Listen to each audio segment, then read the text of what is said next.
DD15 ਚਲਾਉਂਦੇ ਜਾਂ Paccar MaxxForce Cummins ISX Volvo Mercedes Sprinter ਜਿਹੀ ਮੋਟਰ ਹੋਵੇ ਤੇਲ ਹੋਰ ओरिजिनल ਫਿਲਟਰ ਤਾਂ ਚੇਂਜ ਕਰਾਉਣਾ ਹੀ ਆ ਜਾਓ ਫਿਰ quick truck lube truck servicing ਵਾਹ ਭਾਈ ਵਾਹ ਕੋਈ ਅਪਾਇੰਟਮੈਂਟ ਨਹੀਂ ਡਰਾਈਵ ਥਰੂ ਫੈਸਿਲਿਟੀ ਯੂਜ਼ ਕਰੋ ਦੋ ਲੋਕੇਸ਼ਨਸ ਤੁਸੀਂ ਜਾਣਦੇ ਹੀ ਹੋ ਐਗਜ਼ਿਟ 268 ਔਨ ਹਾਈਵੇ 401 ਔਰ exit 5 on QEW quick truck lube ਖੁਸ਼ ਹੋ ਕੇ ਪਰਤੋਗੇ ਮੰਨ ਲਓ 519-622-0660 5196220660 QTL because we care.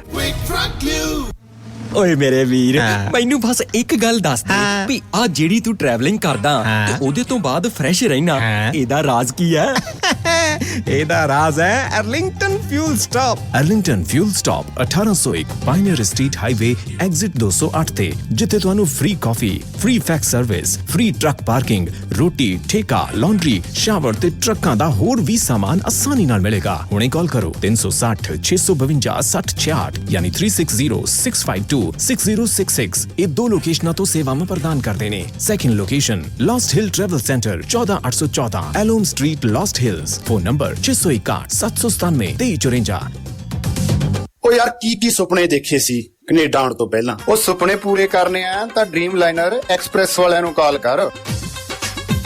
ਜੀ ਹਾਂ, ਡ੍ਰੀਮਲਾਈਨਰ express company Calgary Alberta Canada, ਜਿਨ੍ਹਾਂ ਨੂੰ ਸਾਫ਼ ਸੁਥਰੇ ਰਿਕਾਰਡ ਤੇ 2 ਸਾਲਾ ਤਜਰਬੇ ਵਾਲੇ ਡਰਾਈਵਰਸ ਦੀ ਲੋੜ ਹੈ। ਇਹਨਾਂ ਕੋਲ ਕੈਲਗਰੀ ਅਲਬਰਟਾ ਤੋਂ ਕੈਲੀਫੋਰਨੀਆ ਤੇ ਐਰੀਜ਼ੋਨਾ ਦੇ ਸਿੱਧੇ ਰਨ ਹੈ। ਇਹਨਾਂ ਕੋਲ ਡਰਾਈ ਤੇ ਰੀਫਰ ਲੋਡ ਵੀ ਹੈ। ਹੋਮ ਰਿਟਰਨ ਵਿਦਿਨ 5 ਡੇਜ਼, ਬਾਈ ਵੀਕਲੀ ਤੇ ਚੰਗੀ ਤਨਖਾਹ ਦਿੰਦੇ ਆ। ਔਰ ਹਾਂ, ਸਿੰਗਲ ਤੇ ਟੀਮਸ ਦੋਨਾਂ ਨੂੰ ਹਾਇਰ ਕਰਦੇ ਨੇ। ਵਧੇਰੇ ਜਾਣਕਾਰੀ ਲਈ ਕਾਲ 4034049501 4034049501 ਡ੍ਰੀਮਲਾਈਨਰ express company Calgary Alberta Canada. Bathinda ਦੀ ਗ੍ਰੀਨ ਸਿਟੀ ਦੀ ਅਪਾਰ ਸਫਲਤਾ ਤੋਂ ਬਾਅਦ ਹੁਣ ਪੇਸ਼ ਹੈ ਕਨ੍ਹਈਆਜ਼ ਗ੍ਰੀਨ ਸਿਟੀ, ਜਿੱਥੇ ਸਿਕਿਉਰਿਟੀ ਦੇ ਪੁਖਤਾ ਪ੍ਰਬੰਧ, ਖੁੱਲੀਆਂ ਸੜਕਾਂ, ਹਰਾ ਭਰਾ ਵਾਤਾਵਰਣ, ਬਿਜਲੀ ਦੀਆਂ ਅੰਡਰਗਰਾਉਂਡ ਤਾਰਾਂ ਅਤੇ ਖੂਬਸੂਰਤ ਫੁੱਲ ਪੌਦੇ। ਲੈਂਡਸਕੇਪਿੰਗ ਅਤੇ ਨਿਰਮਾਣ ਕਾਰਜ ਚੱਲ ਰਹੇ ਨੇ ਤੇਜ਼ੀ ਨਾਲ। ਇਸ ਤੋਂ ਪਹਿਲਾਂ ਕਿ ਸਾਰੇ ਪਲਾਟ ਬੁੱਕ ਹੋ ਜਾਣ, ਸੰਪਰਕ ਕਰੋ 8556002064 ਅਤੇ 8556002071। ਟਰੱਕਿੰਗ ਵਾਲੇ ਵੀਰੋ ਧਿਆਨ ਨਾਲ ਸੁਣੋ, ਟਰੱਕ ਜਿੱਦਾਂ ਦਾ ਵੀ ਚਲਾਉਨੇ ਹੋ, ਮੈਨੂਅਲ ਜਾਂ ਆਟੋਮੈਟਿਕ, ਕੁਇਕ ਟਰੱਕ ਲਿਊਬ ਚੇਤੇ ਆਹੀ ਨਾ ਰੱਖਿਓ। ਟਰੱਕ ਦੀ ਵਧੀਆ ਸਰਵਿਸ ਲਈ ਕੁਇਕ ਟਰੱਕ ਲਿਊਬ। ਲਓ ਜੀ, ਤੀਜੀ ਲੋਕੇਸ਼ਨ ਵੀ ਖੋਲਤੀ ਆ, ਐਗਜ਼ਿਟ 579 ਫਰਮ ਹਾਈਵੇ 401 ਇਨ ਨਾਪਨੀ। ਆਹੋ ਜੀ, ਕੋਈ ਅਪਾਇੰਟਮੈਂਟ ਨਹੀਂ, drive through facility, exit 579 firm highway 401 in ਨਾਪਨੀ। Quick truck lube, the one stop shop, 5196220660 ਜਾਂ quicktruckliube.com। QTL because we care. Seco Immigration Services, California Immigration Consultant, registered ਅਤੇ bonded, immigration assistance ਦੇ ਨਾਲ citizenship, work permit, process service, OCI card, family petition, Indian passport, Indian visa ਅਤੇ notary public ਲਈ ਸੰਪਰਕ ਕਰੋ। Seco Immigration Services, Gursharan Sekhon 22693 Hesperian Boulevard, Suite 250, Hayward, California. Call 510-200-9988. Seco Immigration Services, California Immigration Consultant, registered ਅਤੇ bonded, immigration assistance ਦੇ ਨਾਲ citizenship, work permit, process service, OCI card, family petition, Indian passport, Indian visa ਅਤੇ notary public ਲਈ ਸੰਪਰਕ ਕਰੋ। Seco Immigration Services, Gursharan Sekhon 22693 Hesperian Boulevard, Suite 250, Hayward, California. Call 510-200-9988. JB Truck Repair, Yuba City, Certified Cummins, Detroit Freightliner, Western Star, Volvo, Caterpillar ਅਤੇ Series 60 engines, international ਅਤੇ automatic ਟਰਾਂਸਮਿਸ਼ਨਸ, 5 ਸਾਲ ਦਾ ਫ੍ਰੇਟਲਾਈਨ dealership ਦਾ experience. ਇਹ engine, truck, trailer, AC, electrical, DPF, DEF repair ਕਰਦੇ ਹਨ। Transmission, rear and, brakes, oil change ਕਰ ਦਿੰਦੇ ਹਨ। Certified 90 ਡੇ DOT inspection ਅਤੇ certified annual federal DOT inspection ਕਰਦੇ ਹਨ। 100 ਮਾਈਲ ਦੇ ਰੇਡੀਅਸ ਵਿੱਚ ਰੋਡ ਅਸਿਸਟੈਂਸ 24/7। ਨਵੇਂ ਕਸਟਮਰਸ ਲਈ 10% ਡਿਸਕਾਊਂਟ। ਹਫਤੇ ਦੇ 7 ਦਿਨ ਸਵੇਰੇ 7 ਤੋਂ ਸ਼ਾਮੀ 7 ਵਜੇ ਤੱਕ ਖੁੱਲੇ ਰਹਿੰਦੇ ਹਨ। ਹੋਰ ਜਾਣਕਾਰੀ ਲਈ ਕਾਲ ਜਗਰੂਪ ਬੋਇਲ 916-696-0634 ਜਾਂ ਜਗਰਾਜ ਬਲ 530-339-15। Address 3894 rail road avenue Yuba city. ਇੱਥੇ ਹੁਣ ਟਰੱਕਾਂ ਦੇ ਯੂਜ਼ਡ ਤੇ ਬ੍ਰਾਂਡ ਨਿਊ ਟਾਇਰ ਵੀ ਮਿਲਦੇ ਹਨ। ਸ਼ਮਾਦਾਨ। ਬ੍ਰੇਕ ਤੋਂ ਬਾਅਦ ਪ੍ਰੋਗਰਾਮ ਸ਼ਮਾਦਾਨ ਦੇ ਵਿੱਚ ਦੇਸ਼ ਵਿਦੇਸ਼ ਵਿੱਚ ਬੈਠੇ ਦਰਸ਼ਕਾਂ ਦਾ ਇੱਕ ਵਾਰ ਫਿਰ ਸਵਾਗਤ ਹੈ ਰੇਡੀਓ ਪੰਜਾਬ ਟੂਡੇ ਤੇ। ਮੈਂ ਦਲਬੀਰ ਬਰਾੜ, ਮੇਰੇ ਨਾਲ ਨੇ ਸੀਨੀਅਰ ਜਰਨਲਿਸਟ ਸਰਦਾਰ ਬਖਤੌਰ ਸਿੰਘ ਜੀ ਢਿੱਲੋਂ। ਢਿੱਲੋਂ ਸਾਹਿਬ, ਸਵਾਗਤ ਹੈ ਜੀ ਪ੍ਰੋਗਰਾਮ ਸ਼ਮਾਦਾਨ ਦੇ ਵਿੱਚ। ਸ਼ੁਕਰੀਆ ਜੀ, ਮਿਹਰਬਾਨੀ। ਸਾਡੇ ਸਾਰੇ ਹੀ ਸਰੋਤਿਆਂ ਨੂੰ ਪਿਆਰ ਭਰੀ ਸਤਿ ਸ੍ਰੀ ਅਕਾਲ। ਢਿੱਲੋਂ ਸਾਹਿਬ, ਪਹਿਲੀ ਖਬਰ ਜਿਹੜੀ ਹੈਗੀ ਆ, 20 ਕਰੋੜ ਦੇ ਸਕੈਂਡਲ ਨੇ ਹਿਲਾਇਆ ਫੂਡ ਸਪਲਾਈ ਵਿਭਾਗ। ਦੇਖੋ ਜੀ, ਇਹ ਸਕੈਂਡਲ ਦਲਵੀਰ ਜੀ ਨਾ ਪਹਿਲਾ ਤੇ ਨਾ ਆਖਰੀ ਹੈ ਜੀ। ਮੇਰੇ ਖਿਆਲ ਆ ਵੀ ਇਹ ਸਕੈਂਡਲ ਕਿਉਂਕਿ ਹਾਲਾਤ ਕੁਛ ਇਹੋ ਜਿਹੇ ਬਣ ਗਏ ਤੇ ਇਧਰ ਨੂੰ ਧਿਆਨ ਚਲਾ ਗਿਆ। ਕਿਸੇ ਵੀ ਸ਼ਹਿਰ ਦੇ ਵਿੱਚ, ਕਿਸੇ ਵੀ ਦਫ਼ਤਰ ਦੇ ਵਿੱਚ, ਕਿਸੇ ਵੀ ਜ਼ਿਲ੍ਹੇ ਦੇ ਵਿੱਚ ਜਾ ਕੇ ਤੁਸੀਂ ਫੂਡ ਸਪਲਾਈ ਦਾ ਰਿਕਾਰਡ ਚੈੱਕ ਕਰ ਲਓ ਜੀ, ਤੁਹਾਨੂੰ ਸਕੈਂਡਲ ਹੀ ਸਕੈਂਡਲ ਨਿਕਲ ਆਉਣਗੇ ਜੀ। ਇਸ ਡਿਪਾਰਟਮੈਂਟ ਦੇ ਵਿੱਚ ਸਿਵਾਏ ਸਕੈਂਡਲਾਂ ਤੋਂ ਹੈ ਕੀ, ਸਾਰੇ ਸਕੈਂਡਲ ਹੈ। ਕਿਉਂਕਿ ਇਮਾਨਦਾਰ ਲੋਕ ਬਹੁਤ ਘੱਟ ਹੈ ਤੇ ਬੇਈਮਾਨਾਂ ਦਾ ਬੋਲਬਾਲਾ ਬਹੁਤ ਜ਼ਿਆਦਾ ਹੈ ਜੀ। ਜੇ ਅਸੀਂ ਦੇਖੀਏ, ਜਦੋਂ ਕਣਕ ਦੀ, ਝੋਨੇ ਦੀ ਪਰਚੇਜ ਸਟਾਰਟ ਹੁੰਦੀ ਹੈ, ਸਟਾਰਟ ਹੋਣ ਵੇਲੇ ਤੋਂ ਹੀ ਗੜਬੜ ਹੋਣੀ ਸ਼ੁਰੂ ਹੋ ਜਾਂਦੀ ਹੈ। ਫਸਟ ਆਫ ਆਲ ਤਾਂ ਚਲੋ ਜੇ ਆਪਾਂ ਦੇਖੀਏ, ਆੜ੍ਹਤੀਆਂ ਨੇ ਵੱਖ-ਵੱਖ ਏਜੰਸੀਆਂ ਦੀ ਮਦਦ ਕਰਨੀ ਹੈ, ਉਹਨਾਂ ਨੇ ਮਟੀਰੀਅਲ ਖਰੀਦਣਾ ਹੈ, ਲੇਕਿਨ ਮਟੀਰੀਅਲ ਦੀ ਢੋਆ-ਢੁਆਈ ਵਾਸਤੇ ਇੱਕ ਜਿਹੜਾ ਟਰਾਂਸਪੋਰਟ ਦੇ ਠੇਕੇ ਹੁੰਦੇ ਜੀ। ਟਰਾਂਸਪੋਰਟ ਦੇ ਠੇਕੇ ਕਿਹਨੂੰ ਦੇਣੇ ਆ? ਕਈ ਵਾਰੀ ਲੇਬਰ ਦੇ ਠੇਕੇ ਵੀ ਹੁੰਦੇ ਤੇ ਟਰਾਂਸਪੋਰਟ ਦੇ ਵੀ ਹੁੰਦੇ। ਔਰ ਲੇਬਰ ਦੇ ਮਾਮਲੇ 'ਚ ਵੀ ਹੁਣ ਆਊਟਸੋਰਸਿੰਗ ਵਾਲਾ ਸਿਸਟਮ ਸ਼ੁਰੂ ਹੋ ਗਿਆ ਜੀ। ਕੋਈ ਇੱਕ ਬੰਦਾ ਠੇਕਾ ਲੈ ਲਵੇ ਤੇ ਸਾਰਾ ਠੇਕਾ ਉਹਦੇ ਕੋਲ ਹੀ ਹੋਣੀ ਹੈ। ਫਿਰ ਉਹਨੇ ਬਹੁਤ ਘੱਟ ਕੀਮਤ ਦੇ ਉੱਤੇ ਲੇਬਰ ਲੈਣੀ ਹੈ, ਸਰਕਾਰ ਤੋਂ ਉਹਨੇ ਪੈਸੇ ਵੱਧ ਲੈਣੇ ਜੀ। ਉਹਨਾਂ ਦੀ ਵਿਚਕਾਰੋਂ ਐਕਸਪਲੋਇਟੇਸ਼ਨ ਕਰਨੀ ਹੈ, ਆਊਟਸੋਰਸਿੰਗ ਜੀ। ਔਰ ਲੇਬਰ ਵਾਲੇ ਕਹਿੰਦੇ ਕਿ ਕਿਉਂਕਿ ਕੰਮ ਅਸੀਂ ਕਰਨਾ ਤੇ ਸਾਨੂੰ ਹੀ ਦੇ ਦਿਓ ਤੁਸੀਂ। ਚਾਹੀਦਾ ਹੈ ਕਿ ਉਹਨਾਂ ਨੂੰ ਦੇ ਦੇਣਾ ਚਾਹੀਦਾ, ਜਿਵੇਂ ਕੋਆਪਰੇਟਿਵ ਸਿਸਟਮ ਹੁੰਦਾ ਹੈ। ਅਸੀਂ ਤੁਸੀਂ ਦੇਖਿਆ ਹੋਣਾ ਪਿਛਲੇ ਦਿਨਾਂ ਦੇ ਵਿੱਚ ਇੱਕ ਐਕਸਪੈਰੀਮੈਂਟ ਨਵਾਂ ਹੋਇਆ ਸੀ, ਉਹ ਹੋਇਆ ਸੰਗਰੂਰ ਜ਼ਿਲ੍ਹੇ 'ਚ ਜੀ। ਆਮ ਤੌਰ ਦੇ ਉੱਤੇ ਸਾਰੀਆਂ ਜਿਹੜੀਆਂ ਪੰਚਾਇਤਾਂ, ਉਹਨਾਂ ਦੇ ਕੋਲ ਇੱਕ ਜ਼ਮੀਨਾਂ ਹੁੰਦੀਆਂ। ਉਹਨਾਂ ਜ਼ਮੀਨਾਂ ਦੇ ਵਿੱਚੋਂ ਕੁਝ ਹਿੱਸਾ ਸ਼ਡਿਊਲ ਕਾਸਟ ਭਾਈਚਾਰੇ ਦੇ ਲਈ ਰਿਜ਼ਰਵ ਹੁੰਦਾ ਹੈ ਜੀ। ਤੇ ਜਿਹੜਾ ਸ਼ਡਿਊਲ ਕਾਸਟ ਭਾਈਚਾਰੇ ਦੇ ਨਾਂ ਦੇ ਉੱਤੇ ਰਿਜ਼ਰਵ ਹੁੰਦਾ ਹੈ, ਜਿਹੜਾ ਏਰੀਆ, ਉਹ ਆਪਣਾ ਰਕਬਾ, ਉਹ ਕਈ ਵਾਰੀ ਉਹਨਾਂ ਕੋਲ ਜਾਂਦਾ ਨਹੀਂ। ਬਹੁਤੇ ਵਾਰੀ ਹੁੰਦਾ, ਕਈ ਵਾਰੀ ਨਹੀਂ, ਬਹੁਤੇ ਵਾਰੀ ਹੁੰਦਾ ਹੈ। ਅਸਲ 'ਚ ਕੀ ਹੁੰਦਾ ਹੈ ਕਿ ਜਿਹੜੇ ਲੋਕ ਪੰਚਾਇਤ ਤੇ ਭਾਰੂ ਹੁੰਦੇ ਜੀ, ਉਹ ਸ਼ਡਿਊਲ ਕਾਸਟ ਭਾਈਚਾਰੇ 'ਚੋਂ ਕਿਸੇ ਆਪਣੇ ਨੇੜੂ ਦੇ ਨਾਂ ਦੇ ਉੱਤੇ ਅਲਾਟ ਕਰਾ ਲੈਂਦੇ। ਠੇਕੇ ਦੀ ਜਿਹੜੀ ਹੈਗੀ ਹੈ ਪ੍ਰੋਸੀਡਿੰਗ ਉਹਦੇ ਨਾਂ 'ਤੇ ਅਲਾਟ ਕਰਵਾ ਕੇ, ਔਰ ਉਹ ਤੋਂ ਬਾਅਦ ਫਿਰ ਉੱਥੇ ਕਾਸਟ ਆਪ ਕਰ ਦਿੰਦੇ ਜੀ। ਪਰ ਸੰਗਰੂਰ ਜ਼ਿਲ੍ਹੇ ਦੇ ਵਿੱਚ ਕੁਝ ਪਿੰਡਾਂ ਦੇ ਲੋਕਾਂ ਨੇ ਕਿਹਾ ਵੀ ਆਪਾਂ ਇਹ ਜਿਹੜਾ ਸਾਰਾ ਕੰਮ ਹੁੰਦਾ ਤੇ ਆਪਾਂ ਆਪਣੀ ਜਿਹੜੀ ਹਿੱਸੇ ਦੀ ਜ਼ਮੀਨ ਆ, ਰਕਬਾ, ਉਹ ਕਿਉਂ ਨਾ ਲਈਏ ਠੇਕੇ ਤੇ ਜੀ, ਤੇ ਆਪਾਂ ਵਾਹੀ ਕਰੀਏ। ਉਹ ਇੱਕ ਦੋ ਪਿੰਡਾਂ ਦੇ ਵਿੱਚ ਜਿਹੜਾ ਐਕਸਪੈਰੀਮੈਂਟ ਕੀਤਾ, ਉਹਨਾਂ ਨੇ ਕੀ ਕੀਤਾ ਵੀ ਪਹਿਲਾਂ ਤਾਂ ਵਿਰੋਧ ਹੋਇਆ, ਉਹਨਾਂ ਨੂੰ ਕਿਸੇ ਨੇ ਲੈਣ ਨਾ ਦਿੱਤੀ, ਜਦੋਜਹਿਦ ਕੀਤੀ, ਲੜਾਈ ਲੜੀ ਉਹਨਾਂ ਨੇ। ਚਲੋ ਫਿਰ ਉਹਨਾਂ ਨੂੰ ਇਜਾਜ਼ਤ ਮਿਲ ਗਈ ਕਿ ਤੁਸੀਂ ਉਹ ਠੇਕੇ ਤੇ ਜ਼ਮੀਨਾਂ ਲੈ ਲਓ, ਤੇ ਉਹਨਾਂ ਨੇ ਜ਼ਮੀਨਾਂ ਠੇਕੇ ਤੇ ਲਈਆਂ ਜੀ। ਠੇਕੇ ਤੇ ਲੈ ਕੇ ਜ਼ਮੀਨਾਂ ਫਿਰ ਉਹਨਾਂ ਨੇ ਉੱਥੇ ਖੇਤੀਬਾੜੀ ਕੀਤੀ, ਔਰ ਉਹਨਾਂ ਨੇ ਆਪਣੇ ਖਾਣ ਪੀਣ ਜੋਗਰੇ ਦਾਣੇ ਵੀ ਕਰ ਲਏ ਤੇ ਆਪਣੇ ਪਸ਼ੂਆਂ ਵਾਸਤੇ ਤੂੜੀ ਵੀ ਕਰ ਲਈ ਜੀ। ਇਹਨੂੰ ਅਸੀਂ ਕੋਆਪਰੇਟਿਵ ਸਿਸਟਮ ਕਹਿ ਦਿੰਦੇ ਹਾਂ। ਸਾਡੇ ਬਹੁਤ ਪਹਿਲਾਂ ਕੋਆਪਰੇਟਿਵ ਸਿਸਟਮ ਇਹ ਚਾਲੂ ਕੀਤਾ ਸੀ। ਸੋ ਇਸੇ ਤਰ੍ਹਾਂ ਫੂਡ ਸਪਲਾਈ ਡਿਪਾਰਟਮੈਂਟ ਦੇ ਵਿੱਚ ਵੀ ਚਾਹੀਦਾ ਕਿ ਜਦੋਂ ਲੇਬਰ ਵਾਲੇ ਹੈ, ਲੇਬਰ ਵਾਲਿਆਂ ਨੂੰ ਹੀ ਇਹ ਦਿੱਤਾ ਜਾਵੇ, ਅਗਲੇ ਆਪਦੇ ਵਾਧੇ ਘਾਟੇ ਦੇ ਆਪ ਜ਼ਿੰਮੇਵਾਰ ਹੋਣਗੇ, ਚਾਹੇ 4 ਪੈਸੇ ਬਚਦੇ ਉਹ ਵੰਡ ਲੈਣਗੇ ਆਪਸ ਵਿੱਚ ਜੀ। ਜੇ ਭਾਈ ਉਹਨਾਂ ਨੂੰ ਘਾਟਾ ਪੈਂਦਾ ਤਾਂ ਘਾਟਾ ਵੀ ਉਹਨਾਂ ਨੇ ਆਪਣੇ ਜਿਸਮ ਦੇ ਉੱਤੇ ਹੰਡਾਉਣਾ ਹੈ, ਉਹਨਾਂ ਨੇ ਉਹ ਕੰਮ ਕਰਨਾ। ਲੇਕਿਨ ਇਹ ਮਾਮਲਾ ਉੱਥੋਂ ਸ਼ੁਰੂ ਹੁੰਦਾ ਹੈ।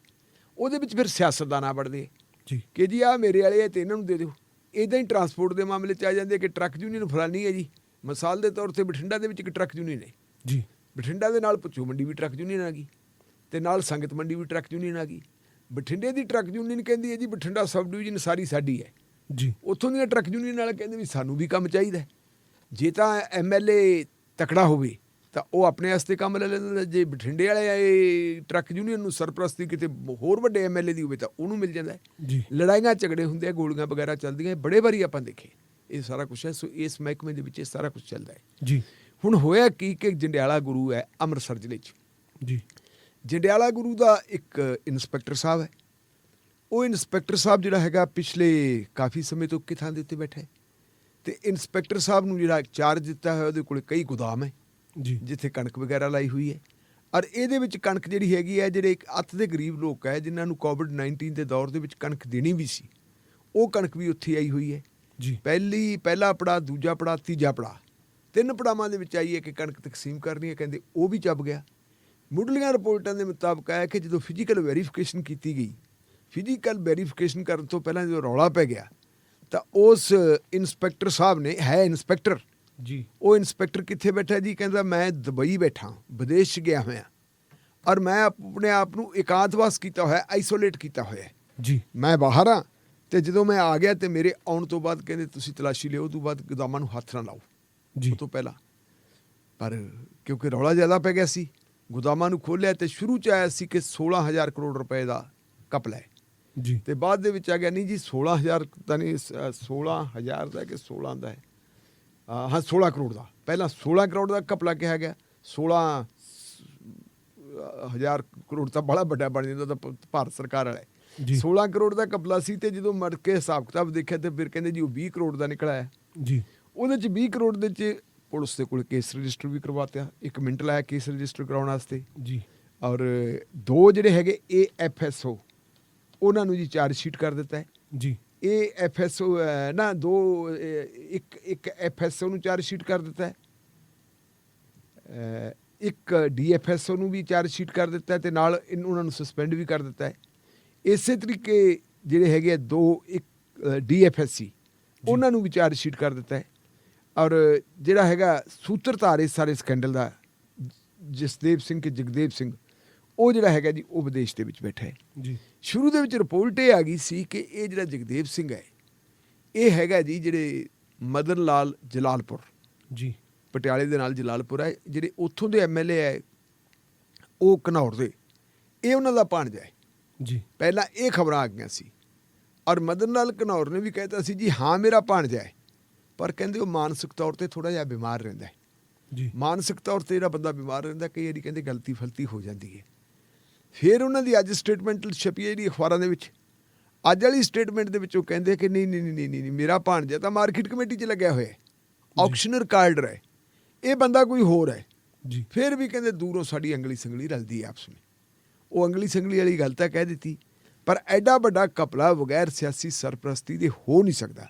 ਅਸੀਂ ਨਹੀਂ ਕਹਿੰਦੇ ਕਿ ਜਿਹੜੀ ਹੈਗੀ ਹੈ ਮਦਨ ਲਾਲ ਜਲਾਲਪੁਰ ਦੀ ਸਰਪ੍ਰਸਤੀ ਹੈ, ਲੇਕਿਨ ਅਸੀਂ ਇਸ ਗੱਲ ਤੋਂ ਵੀ ਇਨਕਾਰ ਨਹੀਂ ਕਰ ਸਕਦੇ ਕਿ ਜੇ ਮਦਨ ਲਾਲ ਜਲਾਲਪੁਰ ਨੇ ਪਾਲਾ ਬਦਲਿਆ ਨਾ ਹੁੰਦਾ ਜੀ, ਉਹ ਦੂਜੇ ਪਾਸੇ ਨਾ ਗਿਆ ਹੁੰਦਾ, ਕਿਉਂਕਿ ਮਦਨ ਲਾਲ ਜਲਾਲਪੁਰ ਕਾਂਗਰਸ ਪਾਰਟੀ ਦਾ MLA ਹੈ ਜੀ। ਉਹ ਸ਼ੁਰੂ ਤੋਂ ਹੀ ਕੈਪਟਨ ਫੈਮਿਲੀ ਦੇ ਨਾਲ ਸੀ ਜੀ। ਜਦੋਂ ਹੁਣ ਰੌਲਾ ਜਿਹਾ ਪੈ ਗਿਆ ਕਾਂਗਰਸ ਪਾਰਟੀ ਦਾ ਆਪਸੀ ਤੇ ਮਿਸਟਰ ਨਵਜੋਤ ਸਿੰਘ ਸਿੱਧੂ ਆ ਗਏ ਤੇ ਉਹਨੇ 1 ਮਿੰਟ ਲਾਇਆ, ਸਭ ਤੋਂ ਪਹਿਲਾਂ ਨਵਜੋਤ ਸਿੰਘ ਸਿੱਧੂ ਵਾਲੇ ਪਾਸੇ ਗਿਆ।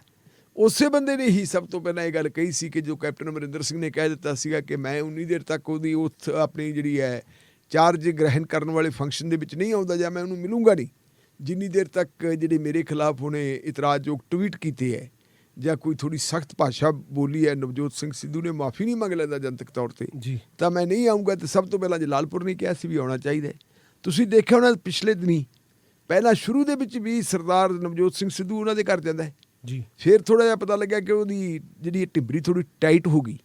ਉਹ ਇਸ ਕਰਕੇ ਹੋ ਗਈ ਕਿ ਜਿਹੜੇ ਜਲਾਲਪੁਰ ਦੇ ਹਲਕੇ ਦੇ ਕਾਂਗਰਸੀ ਸੀ ਬਹੁਤੇ, ਉਹਨਾਂ ਕਾਂਗਰਸੀਆਂ ਨੇ ਪਾਲਾ ਬਦਲ ਲਿਆ ਤੇ ਉਹਨਾਂ ਨੇ ਕਹਿ ਦਿੱਤਾ ਜੀ ਇਹਨੂੰ ਟਿਕਟ ਨਾ ਦਿੱਤੀ ਜਾਵੇ, ਅਸੀਂ ਇਹਦਾ ਵਿਰੋਧ ਕਰਾਂਗੇ। ਨਵਜੋਤ ਸਿੰਘ ਸਿੱਧੂ ਨੇ ਫਿਰ ਜਾ ਕੇ ਕਿਹਾ ਵੀ ਨਹੀਂ ਇਹਦੀ ਇਲੈਕਸ਼ਨ ਤਾਂ ਮੈਂ ਲੜੂੰਗਾ ਇੱਥੇ ਬੈਠ ਕੇ ਜੀ। ਖੈਰ ਜਦੋਂ ਨਵਜੋਤ ਸਿੰਘ ਸਿੱਧੂ ਕਾਂਗਰਸ ਪਾਰਟੀ ਦਾ ਪ੍ਰਧਾਨ ਬਣਿਆ ਤੇ ਉਹ ਤੋਂ ਪਹਿਲਾਂ ਤੇ ਉਹ ਤੋਂ ਬਾਅਦ ਜਿਹੜੇ ਲੋਕ ਉਹਦੇ ਨਾਲ ਖੜੇ ਸੀ ਜੀ, ਉਹਨਾਂ ਬਾਰੇ ਆਪਾਂ ਤਾਂ ਪਹਿਲਾਂ ਹੀ ਕਹਿਤਾ ਸੀ ਕਿ ਉਹਨਾਂ ਦੀ ਕਿਸ਼ਤੀ ਦੇ ਵਿੱਚ ਸਵਾਰੀਆਂ ਕਲੱਲੀਆਂ ਚੜ੍ਹ ਗਈਆਂ, ਕਿਸ਼ਤੀ ਦਾ ਪਾਰ ਲੱਗਣਾ ਮੁਸ਼ਕਲ ਹੈ ਜੀ। ਹੁਣ ਜਦੋਂ ਜਿਹੜੇ ਬੰਦੇ ਦੇ ਉੱਤੇ ਜਾ ਕੇ ਇਹ ਗੱਲ ਕਹਿ ਰਹੇ ਕਿ ਮੈਂ ਇਹਦੀ ਚੋਣ ਲੜੂੰਗਾ ਤੇ ਨਾਲ ਦੀ ਨਾਲ ਹੀ ਫਿਰ ਅੰਗਲੀਆਂ ਸਿੰਗਲੀਆਂ ਤਾਂ ਨਿਕਲੀ ਪੈਂਦੀਆਂ, ਅੰਗਲੀ ਸਿੰਗਲੀ ਨਿਕਲ ਆਈ ਤੇ ਉਹਨਾਂ ਨੇ ਟੂਟੀ ਉਧਰ ਕੱਸਤੀ। ਟੂਟੀ ਕੱਸਣ ਤੋਂ ਬਾਅਦ ਹੁਣ ਕੀ ਹੈ, ਹੁਣ ਨਾ ਨਵਜੋਤ ਸਿੰਘ ਸਿੱਧੂ ਬੋਲਣ ਜੋਗਰਾ ਤੇ ਨਾ ਜਲਾਲਪੁਰ ਬੋਲਣ ਵਾਲਾ। ਜਲਾਲਪੁਰ ਨੇ ਪਹਿਲਾਂ ਕਹਿੰਦਾ ਮੇਰਾ ਭਾਣਜਾ ਹੈ ਮਾਨਸਿਕ ਤੌਰ ਤੇ ਬਿਮਾਰ ਹੈ, ਗਲਤੀ ਹੋ ਗਈ ਹੋਣੀ ਹੈ। ਫਿਰ ਕਹਿੰਦਾ ਨਹੀਂ ਮੇਰਾ ਅਸਲ ਭਾਣਜਾ ਤਾਂ ਜਿਹੜਾ ਹੈਗਾ ਉਹ ਮਾਰਕੀਟ ਕਮੇਟੀ 'ਚ ਨੌਕਰੀ ਕਰਦਾ, ਆਕਸ਼ਨ ਰਿਕਾਰਡਰ ਦੀ। ਇਹਦੇ ਨਾਲ ਦੂਰ ਦੀ ਅੰਗਲੀ ਸਿੰਗਲੀ ਹੈ, ਭਾਣਜਾ ਭਤੀਜਾ ਮੈਨੂੰ ਨਹੀਂ ਪਤਾ ਕੀ ਲੱਗਦਾ ਲੇਕਿਨ ਗੱਲ ਤਾਂ ਕਿਤੇ ਨਾ ਕਿਤੇ ਜਾ ਕੇ ਜੁੜਦੀ ਹੈ ਨਾ। ਸੋ ਮੈਂ ਹੁਣ ਸੁਣ ਰਿਹਾ ਸੀਗਾ ਭਾਰਤ ਭੂਸ਼ਣ ਆਸ਼ੂ ਨੂੰ ਉਹਨਾਂ ਦੀ ਇੱਕ ਇੰਟਰਵਿਊ ਸੁਣ ਰਿਹਾ ਸੀ, ਜਿਹੜੇ ਫੂਡ ਤੇ ਸਪਲਾਈ ਮੰਤਰੀ ਹੈ। ਉਹ ਕਹਿੰਦੇ ਜੀ ਸਾਡੇ ਤਾਂ ਮਹਿਕਮੇ ਨੂੰ ਹਿਲਾ ਕੇ ਰੱਖਤਾ ਇਸ ਸਕੈਂਡਲ ਨੇ। ਭਾਰਤ ਭੂਸ਼ਣ ਆਸ਼ੂ ਨੇ ਜੰਡਿਆਲਾ ਗੁਰੂ ਵਾਲਾ ਦਾ ਕਹਿੰਦਾ ਕਿ ਹਿਲਾ ਕੇ ਰੱਖਤਾ। ਮੇਰੀ ਭਾਰਤ ਭੂਸ਼ਣ ਆਸ਼ੂ ਹੋਰਾਂ ਨੂੰ ਬੇਨਤੀ ਹੈ ਕਿ ਤੁਸੀਂ ਕਿਸੇ ਮਹਿਕਮੇ ਨੂੰ ਚੱਕ ਲਓ, ਕਿਸੇ ਜ਼ਿਲ੍ਹੇ ਨੂੰ ਚੱਕ ਲਓ, ਹਰ ਜ਼ਿਲ੍ਹੇ ਦੇ ਵਿੱਚ ਤੁਹਾਡੇ ਆ ਕੁਛ ਪਿਆ।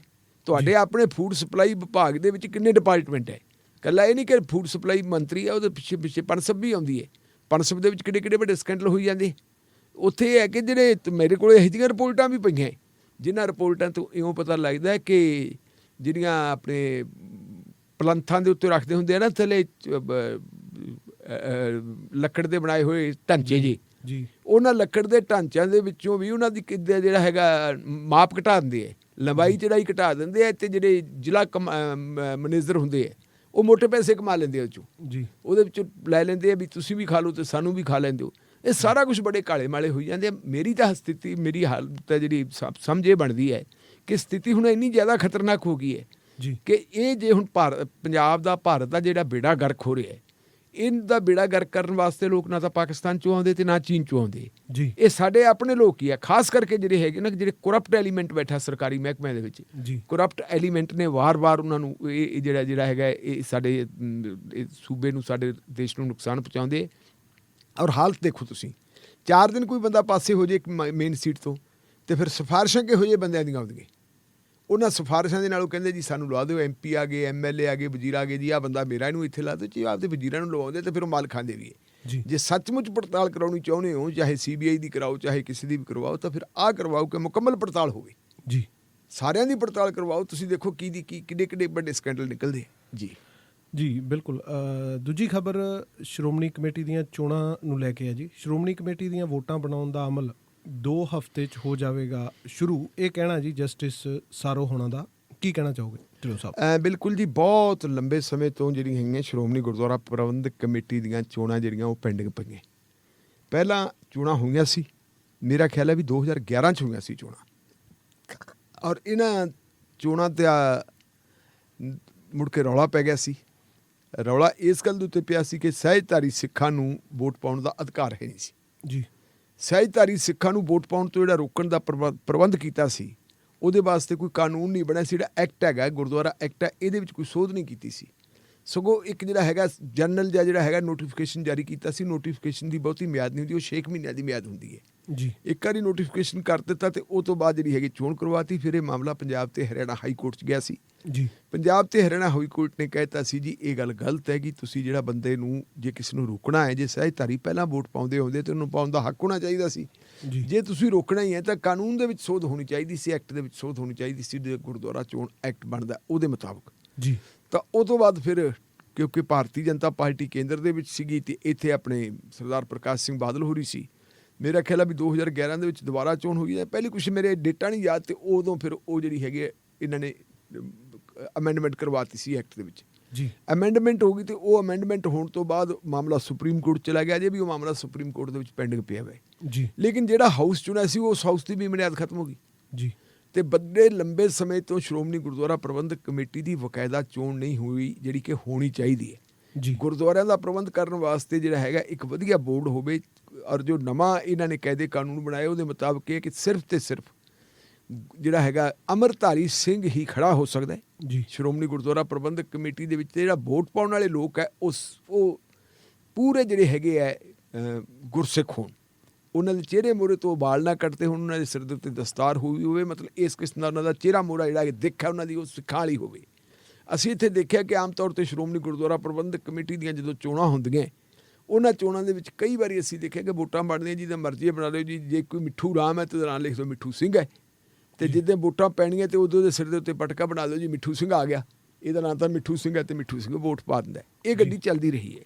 ਇੱਥੋਂ ਤੱਕ ਕਿ ਅਸੀਂ ਜਿਹੜੀ ਹੈਗੀ ਬਾਦਲ ਪਿੰਡ ਨੂੰ ਵੀ ਕਵਰ ਕਰਦੇ ਰਹੇ ਹਾਂ, ਬਤੌਰ ਬਠਿੰਡਾ ਤੋਂ ਪੱਤਰਕਾਰ ਕਰਦੇ ਆ, ਕਿਉਂਕਿ ਭਾਵੇਂ ਬਾਦਲ ਪਿੰਡ ਪੈਂਦਾ ਮੁਕਤਸਰ ਜ਼ਿਲ੍ਹੇ ਦੇ ਵਿੱਚ ਹੈ ਜੀ, ਲੇਕਿਨ ਮੀਡੀਆ ਦਾ ਬਠਿੰਡੇ ਨੂੰ ਕਵਰ ਕਰਦਾ, ਚਾਹੇ ਵਿਧਾਨ ਸਭਾ ਦੀਆਂ ਚੋਣਾਂ ਹੋਣ, ਚਾਹੇ ਪੰਚਾਇਤੀ ਚੋਣਾਂ ਹੋਣ, ਤੇ ਚਾਹੇ ਸ਼੍ਰੋਮਣੀ ਕਮੇਟੀ ਦੀਆਂ ਜੀ। ਬਾਦਲ ਪਿੰਡ ਦੇ ਵਿੱਚ ਅਸੀਂ ਦੇਖਿਆ ਕਿ ਉਹ ਲੋਕ ਜਿਹੜੇ ਮੁਸਲਿਮ ਭਾਈਚਾਰੇ ਨਾਲ ਸੰਬੰਧ ਰੱਖਦੇ ਹੈ, ਜੇ ਤਾਂ ਅਸੀਂ election commission of India the photo ਆਪਣੀ ਵੋਟਰ ਲਿਸਟ ਚੱਕ ਲਈਏ ਤਾਂ ਉਹਦੇ ਵਿੱਚ ਦਾ ਨਾਂ ਲਿਖਿਆ ਆਜ਼ਮ ਖਾਨ ਜੀ, ਤੇ ਜੇ ਅਸੀਂ ਸ਼੍ਰੋਮਣੀ ਗੁਰਦੁਆਰਾ ਪ੍ਰਬੰਧਕ ਕਮੇਟੀ ਵਾਲੀ ਵੋਟਰ ਸੂਚੀ ਚੱਕ ਲਈਏ ਤਾਂ ਲਿਖਿਆ ਜੀ ਆਜ਼ਮ ਸਿੰਘ ਜੀ। ਉਹ ਸਿੰਘ ਤੇ ਖਾਨ ਦਾ ਮਤਲਬ ਕੀ ਹੈ? ਕਿਉਂਕਿ ਜਿਹੜੀ ਇਲੈਕਸ਼ਨ ਕਮਿਸ਼ਨ ਨੇ ਬਣਾਈ ਹੈ ਉਹ ਉਸ ਹਿਸਾਬ ਨਾਲ ਬਣਾਈ ਹੈ ਕਿ ਤੁਹਾਡਾ ਨਾਂ ਕੀ ਹੈ। ਜਿਹੜੀਆਂ ਬਣਾਈਆਂ ਸ਼੍ਰੋਮਣੀ ਕਮੇਟੀ ਦੀਆਂ ਚੋਣਾਂ ਵਾਸਤੇ ਜਿਨ੍ਹਾਂ ਲੋਕਾਂ ਨੇ, ਉਹਨਾਂ ਦਾ ਤਰੀਕਾਕਾਰ ਕੀ ਹੁੰਦਾ ਕਿ ਉਹਨਾਂ ਨੇ ਵੋਟਾਂ ਫਾਰਮ ਭਰਨੇ, ਦੇ ਫਾਰਮ ਭਰ ਕੇ ਲਿਜਾ ਕੇ ਕੰਸਲਟੈਂਟ ਅਧਿਕਾਰੀ ਨੂੰ ਦੇ ਦੇਣੇ ਜੀ। ਕਿਸੇ ਨੇ ਇਤਰਾਜ਼ ਕਰਤਾ ਠੀਕ ਹੈ, ਜੇ ਨਹੀਂ ਇਤਰਾਜ਼ ਕੀਤਾ ਤਾਂ ਉਹ ਵੋਟਾਂ ਉਵੇਂ ਦੀਆਂ ਉਵੇਂ ਬਣ ਜਾਂਦੀਆਂ ਤੇ ਫਿਰ ਉਹਨਾਂ ਨੂੰ ਵੋਟਾਂ ਪਵਾ ਲੈਂਦੇ ਹੈ ਜੀ। ਇਸ ਗੱਲ ਦੇ ਉੱਤੇ ਰੇੜਕਾ ਬੜਾ ਪਿਆ ਹੋਇਆ ਸੀ। ਸੋ ਲੋੜ ਇਸ ਗੱਲ ਦੀ ਪੈਂਦੀ ਸੀ ਕਿ ਵਧੀਆ ਜਿਹੜੀ ਹੈਗੀ ਹੈ ਠੀਕ ਤਰੀਕੇ ਨਾਲ ਸੱਚੇ ਸੁੱਚੇ ਲੋਕਾਂ ਦੀ ਇੱਕ ਚੋਣ ਹੋਵੇ, ਔਰ ਉਸ ਚੋਣ ਦੇ ਵਿੱਚੋਂ ਜਿਹੜੇ ਹੈਗੇ ਹੈ ਚੰਗੇ ਬੰਦੇ ਅੱਗੇ ਆਉਣ ਤੇ ਸ਼੍ਰੋਮਣੀ ਗੁਰਦੁਆਰਾ ਪ੍ਰਬੰਧਕ ਕਮੇਟੀ ਦਾ ਸੁਚਾਰੂ ਤਰੀਕੇ ਨਾਲ ਕੰਮ ਧੰਦਾ ਸੰਭਾਲਣ। ਹੁਣੇ ਜਿਹੜਾ ਇਸ ਵੇਲੇ ਸ਼੍ਰੋਮਣੀ ਗੁਰਦੁਆਰਾ ਪ੍ਰਬੰਧਕ ਕਮੇਟੀ ਚੁਣੀ ਜਾਂਦੀ ਹੈ, ਇੱਕ ਬੋਡੀ ਸਾਡੇ ਸਾਹਮਣੇ ਹੈ, ਲੇਕਿਨ ਜੇ ਅਸੀਂ ਬੋਡੀ ਨੂੰ ਦੇਖੀਏ ਤਾਂ ਬੋਡੀ ਐਉਂ ਲੱਗਦਾ ਜਿਵੇਂ ਬੋਡੀ ਵੇਖਣੀ ਪੱਖਣੀ ਤਾਂ ਵਧੀਆ ਲੱਗਦੀ ਹੈ, ਪਰ ਉਹਦਾ ਕਾਰਕ ਸ਼ਕਤੀ ਕੌਣ ਹੈ? ਉਹ ਇੱਕ ਧਿਰ ਹੈਗੀ, ਇੱਕ ਧਿਰ ਹੈ, ਤੇ ਇੱਕ ਧਿਰ ਦੇ ਵਿੱਚੋਂ ਇੱਕ ਪਰਿਵਾਰ ਹੈ। ਉਹ ਪਰਿਵਾਰ ਨੇ ਹੀ ਲਿਫਾਫੇ ਦੇ ਵਿੱਚੋਂ ਨਾ ਕੱਢਣਾ ਤੇ ਉਹਦਾ ਬਣਦਾ ਹੈ ਜੀ। ਇਹਦੇ ਵਾਸਤੇ ਚਲੋ ਇਲੈਕਸ਼ਨ ਹੋਣਾ ਤਾਂ ਸਾਰੀਆਂ ਧਿਰਾਂ ਨੂੰ ਬਰਾਬਰ ਹੁੰਦਾ, ਲੰਬੇ ਸਮੇਂ ਤੋਂ ਮੰਗ ਕੀਤੀ ਜਾ ਰਹੀ ਸੀ। ਸ਼ੁਰੂ ਦੇ ਵਿੱਚ ਜਦੋਂ ਇਹ ਆਪਣੀ ਇਲੈਕਸ਼ਨ ਕਮਿਸ਼ਨ ਹੈਗੇ, ਜਿਹੜਾ ਆਪਣਾ ਗੁਰਦੁਆਰਾ ਇਲੈਕਸ਼ਨ ਕਮਿਸ਼ਨ ਕਹਿੰਦੇ ਆਪਾਂ ਨੂੰ, ਇਸ ਇਲੈਕਸ਼ਨ ਕਮਿਸ਼ਨ ਦਾ ਮੁਖੀ ਹਾਈ ਕੋਰਟ ਦਾ ਕੋਈ ਰਿਟਾਇਰਡ ਜੱਜ ਹੁੰਦਾ ਹੈ ਜੀ। ਇੱਕ ਵਾਰੀ ਇਹਨਾਂ ਨੇ ਰਿਟਾਇਰਡ ਜੱਜ ਸਰਦਾਰ ਦਰਸ਼ਨ ਸਿੰਘ ਨੂੰ ਬਣਾਇਆ ਸੀ, ਹਾਈ ਕੋਰਟ ਦੇ ਆਪਣੇ ਪੰਜਾਬ ਹਰਿਆਣਾ ਹਾਈ ਕੋਰਟ ਦੇ ਜੱਜ ਸੀ, ਲੇਕਿਨ ਉਹਨਾਂ ਨੇ ਚਾਰਜ ਨਹੀਂ ਸੀ ਲਿਆ ਜੀ। ਇੱਥੇ ਮੈਂ ਦੱਸ ਦਵਾਂ ਕਿ ਉਹ ਦਰਸ਼ਨ ਸਿੰਘ ਉਹ ਹੈ ਜਿਹੜੇ CGM ਹੁੰਦੇ ਸੀ। ਜਦੋਂ ਚੰਡੀਗੜ੍ਹ ਦੇ CGM ਹੁੰਦੇ ਸੀ ਉਦੋਂ ਉਹਨਾਂ ਨੇ ਰੂਪਨ ਦਿਓਲ ਬਜਾਜ ਦੀ ਜਿਹੜੀ ਕੰਪਲੇਂਟ ਸੀ, ਜਿਹੜਾ ਉਹਨੇ ਮੁਕੱਦਮਾ ਦਰਜ ਕਰਾਇਆ ਸੀ KPS ਗਿੱਲ ਦੇ ਖਿਲਾਫ, ਤੇ KPS ਗਿੱਲ ਨੂੰ ਉਸ ਦਰਸ਼ਨ ਸਿੰਘ ਨੇ ਸਜ਼ਾ ਕੀਤੀ ਸੀ ਜੀ। ਤੇ ਮੈਨੂੰ ਵੀ ਬੜੀ ਸੰਤੁਸ਼ਟੀ ਹੋਈ, ਖੁਸ਼ੀ ਹੋਈ ਜਦੋਂ ਮੈਂ ਦੇਖਿਆ ਕਿ ਦਰਸ਼ਨ ਸਿੰਘ ਵਰਗੇ ਬੰਦੇ ਨੂੰ ਲਾ ਦਿੱਤਾ ਸ਼੍ਰੋਮਣੀ ਗੁਰਦੁਆਰਾ ਪ੍ਰਬੰਧਕ ਕਮੇਟੀ ਦੀਆਂ ਚੋਣਾਂ ਕਰਾਉਣ ਦਾ ਚੋਣ ਕਮਿਸ਼ਨਰ, ਤੇ ਵਧੀਆ ਗੱਲ ਹੈ। ਪਰ ਹਾਲਾਤ ਇਹੋ ਜਿਹੇ ਹੋ ਗਏ ਵੀ ਉਹਨਾਂ ਨੇ ਫਿਰ ਜੁਆਇਨ ਨਹੀਂ ਸੀ ਕੀਤਾ, ਛੱਡ ਗਏ ਸੀ। ਹੁਣ ਜਿਹੜੇ ਜੱਜ ਸਾਹਿਬ ਲਾਏ ਹੈ ਚੋਣ ਕਮਿਸ਼ਨਰ ਗੁਰਦੁਆਰਾ ਸਾਹਿਬਾਨ ਦੇ, ਉਹ ਸਰਦਾਰ ਹੈਗੇ SS ਸਾਰੋਂ। ਇਹ ਸਾਰੋਂ ਪਿੰਡ ਹੈ ਜੀ ਧੂਰੀ ਦੇ ਕੋਲੇ। ਜਿੱਥੋਂ ਤੱਕ ਮੈਂ ਇਹਨਾਂ ਦਾ ਕਾਰਜਕਾਲ ਦੇਖਿਆ, ਜਦੋਂ ਇਹ ਜੱਜ ਹੁੰਦੇ ਸੀ, ਵਧੀਆ ਕਾਰਜਕਾਲ ਬਾਰੇ ਕਿ ਵਧੀਆ ਮਤਲਬ ਜਿਹੜੇ ਹੈਗੇ ਜੱਜ ਸਾਹਿਬ ਮੰਨੇ ਗਏ ਹੈ। ਇਹਨਾਂ ਦੀ ਕਾਰਗੁਜ਼ਾਰੀ ਬਹੁਤ ਅੱਛੀ ਰਹੀ ਹੈ ਜੀ। ਉਹਨਾਂ ਨੂੰ ਹੁਣ ਜਿਹੜਾ ਹੈ ਬਣਾਇਆ ਤਾਂ ਕਾਫੀ ਸਮੇਂ ਦਾ, ਲੇਕਿਨ ਉਹਨਾਂ ਨੇ ਚਾਰਜ ਨਹੀਂ ਲਿਆ ਸੀ, ਇਨਫਰਾਸਟ੍ਰਕਚਰ ਨਹੀਂ ਪ੍ਰੋਵਾਈਡ ਹੋਇਆ ਸੀ। COVID-19 ਆ ਗਿਆ, ਉਹਦੇ ਚਲਦਿਆਂ ਵੀ ਦਿੱਕਤ ਕਾਫੀ ਸਾਰੀ ਆਈ। ਕਮਿਸ਼ਨਰ ਬਣੇ ਹੋਏ ਸੀ, ਲੇਕਿਨ ਕਮਿਸ਼ਨਰ ਦੇ ਕੋਲ ਬੈਠਣ ਨੂੰ ਥਾਂ ਹੀ ਨਹੀਂ ਸੀ ਜੀ। ਹੁਣ ਕਹਿੰਦੇ ਆ ਜੀ, ਕੱਲ੍ਹ ਉਹ ਕਿਤੇ ਅੰਮ੍ਰਿਤਸਰ ਉਹਨਾਂ ਦੀ ਗੱਲ ਹੋਈ ਸੀ ਉੱਥੇ ਹਿੰਦੁਸਤਾਨ ਟਾਈਮਜ਼ ਦੇ ਰਿਪੋਰਟਰ ਸਾਹਿਬ ਨਾਲ, ਤੇ ਉਹਨਾਂ ਨੇ ਕਿਹਾ ਕਿ ਜੀ ਅਸੀਂ ਅਗਲੇ 2 ਹਫ਼ਤਿਆਂ ਦੇ ਵਿੱਚ ਚੋਣਾਂ ਦਾ ਜਿਹੜਾ ਹੈਗਾ ਅਮਲ ਉਹ ਸ਼ੁਰੂ ਕਰ ਦਿਆਂਗੇ। ਚੋਣਾਂ ਦਾ ਅਮਲ ਦਾ ਭਾਵ ਹੈ ਕਿ ਵੋਟਾਂ ਬਣਾਉਣੀਆਂ ਸ਼ੁਰੂ ਕਰ ਦਿਆਂਗੇ ਜੀ। 2 ਹਫ਼ਤਿਆਂ ਦੇ ਸਮੇਂ ਦੇ ਵਿੱਚ ਵੋਟਾਂ ਬਣ ਜਾਣਗੀਆਂ। ਪਰ ਨਾਲ ਉਹਨਾਂ ਨੇ ਕਿਹਾ ਕਿ ਸਾਨੂੰ ਕਈ ਦਿੱਕਤਾਂ ਵੀ ਹੈਗੀਆਂ ਜੀ। ਦਿੱਕਤ ਇੱਕ ਤਾਂ ਸਹਿਜਧਾਰੀ ਸਿੱਖਾਂ ਵਾਲੀ ਹੈ ਜੀ, ਕਿ ਸਹਿਜਧਾਰੀ ਸਿੱਖਾਂ ਦਾ ਕੀ ਕੀਤਾ ਜਾਵੇ, ਇਹ ਗੱਲ ਹੈ। ਦੂਜੀ ਦਿੱਕਤ ਇਹ ਹੈ ਕਿ ਕਾਨੂੰਨ ਬਣਾ ਦਿੱਤਾ ਸੀਗਾ, ਇੱਕ ਕਾਨੂੰਨ ਦੇ ਜ਼ਰੀਏ ਹਰਿਆਣਾ ਦੀ ਇੱਕ ਵੱਖਰੀ ਕਮੇਟੀ ਬਣਾਤੀ ਸੀ, ਗੁਰਦੁਆਰਾ ਪ੍ਰਬੰਧਕ ਕਮੇਟੀ ਜੀ।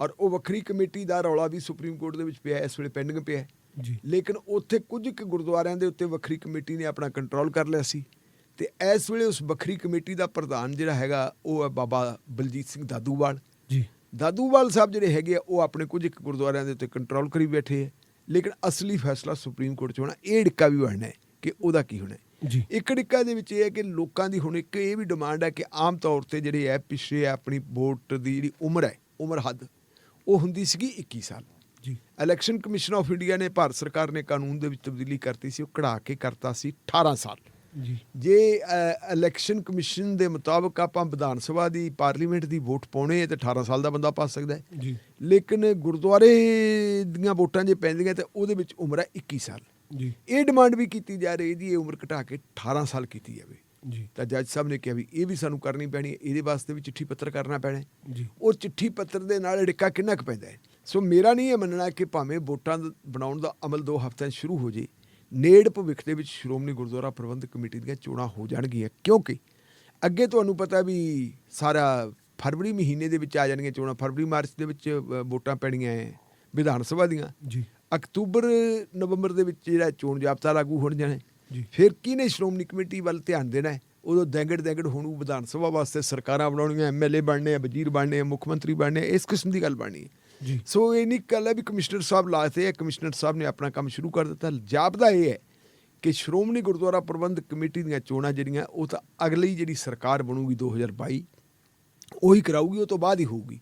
ਔਰ ਇਹਦੀ ਕਰਵਾਉਣ ਦਾ ਫੈਸਲਾ ਕਰਨਾ ਗ੍ਰਹਿ ਵਿਭਾਗ ਨੇ ਜੀ, ਕਿਉਂਕਿ ਸ਼੍ਰੋਮਣੀ ਗੁਰਦੁਆਰਾ ਪ੍ਰਬੰਧਕ ਕਮੇਟੀ ਦੀਆਂ ਇਲੈਕਸ਼ਨਾਂ ਗ੍ਰਹਿ ਵਿਭਾਗ ਭਾਰਤ ਸਰਕਾਰ ਦੇ ਮਤਹਿਤ ਹੈ, ਪੰਜਾਬ ਸਰਕਾਰ ਦੇ ਨਹੀਂ ਜੀ। ਪਰ ਕਿਉਂਕਿ ਅਮਲਾ ਪੰਜਾਬ ਸਰਕਾਰ ਵਾਲਾ ਹੁੰਦਾ ਜਿਨ੍ਹਾਂ ਨੇ ਵੋਟਾਂ ਬਣਾਉਣੀਆਂ, ਇਸ ਕਰਕੇ ਮੇਰਾ ਖਿਆਲ ਹੈ ਵੀ ਉਹ ਅਮਲਾ ਜਿਹੜਾ ਹੈਗਾ 2022 ਤੋਂ ਬਾਅਦ ਜਿਹੜੀ ਸਰਕਾਰ ਬਣੂਗੀ ਉਹਦੇ ਮਤਹਿਤ ਵਾਲਾ ਅਮਲਾ ਚੋਣ ਅਮਲ ਨੂੰ ਸਿਰੇ ਚੜਾਉਣ 'ਚ ਮਦਦ ਕਰੂਗਾ। ਪਰ ਉਹਦਾ ਫੈਸਲਾ ਜਿਹੜਾ ਹੈਗਾ ਭਾਰਤ ਦੇ ਗ੍ਰਹਿ ਵਿਭਾਗ ਨੇ ਕਰਨਾ। ਅਮਿਤ ਸ਼ਾਹ ਹੋਰੀ ਫਿਰ ਕਦੋਂ ਕਰਦੇ? ਮੇਰਾ ਖਿਆਲ ਅਮਿਤ ਸ਼ਾਹ ਹੋਰੀ ਵੀ ਪੰਜਾਬ ਦੀਆਂ ਚੋਣਾਂ ਦੇ ਵਿੱਚ ਉਲਝ ਜਾਣਗੇ। ਅਕਾਲੀ ਦਲ ਤਾਂ ਮਤਲਬ ਇੱਕ ਵੱਡੀ ਧਿਰ ਹੈ ਹੀ ਹੈ, ਸ਼੍ਰੋਮਣੀ ਗੁਰਦੁਆਰਾ ਪ੍ਰਬੰਧਕ ਕਮੇਟੀ ਉੱਤੇ ਇਸ ਵੇਲੇ ਕਾਬਜ਼ ਵੀ ਹੈ, ਤੇ ਉਹ ਵੀ ਨਹੀਂ ਚਾਹੁੰਦੀ ਕਿ ਚੋਣਾਂ ਤੋਂ ਪਹਿਲਾਂ ਚਾਹੁੰਦੇ, ਮੇਰਾ ਖਿਆਲ ਚਾਹੁੰਦੇ ਕਾਂਗਰਸ ਵਾਲੇ ਵੀ ਨਹੀਂ ਜੀ ਕਿਉਂਕਿ ਕਾਂਗਰਸ ਵਾਲਿਆਂ ਨੂੰ ਵੀ ਇਹ ਪਤਾ ਕਿ ਜੇ ਜਿਹੜੀਆਂ ਗੁਰਦੁਆਰਿਆਂ ਦੇ ਪ੍ਰਬੰਧ ਦੀਆਂ ਵੋਟਾਂ ਪੈਣ ਲੱਗ ਗਈਆਂ, ਕਿਉਂਕਿ ਇਹ ਵੋਟਾਂ ਇਕੱਲੀਆਂ ਸਿੱਖਾਂ ਨੇ ਪਾਉਣਗੇ ਔਰ ਅਕਾਲੀ ਦਲ ਦੇ ਕੋਲ ਇੱਕ ਕਾਡਰ ਹੈ, ਅਕਾਲੀ ਦਲ ਦਾ ਕਾਡਰ ਹੈ ਜਿਹੜਾ ਉਹ ਵੋਟਾਂ ਬਹੁਤ ਜ਼ਿਆਦਾ ਬਣਾ ਜਾਣਗੇ, ਕਾਂਗਰਸ ਨੇ ਤਾਂ ਚੋਣਾਂ ਲੜਨੀਆਂ ਹੀ ਨਹੀਂ।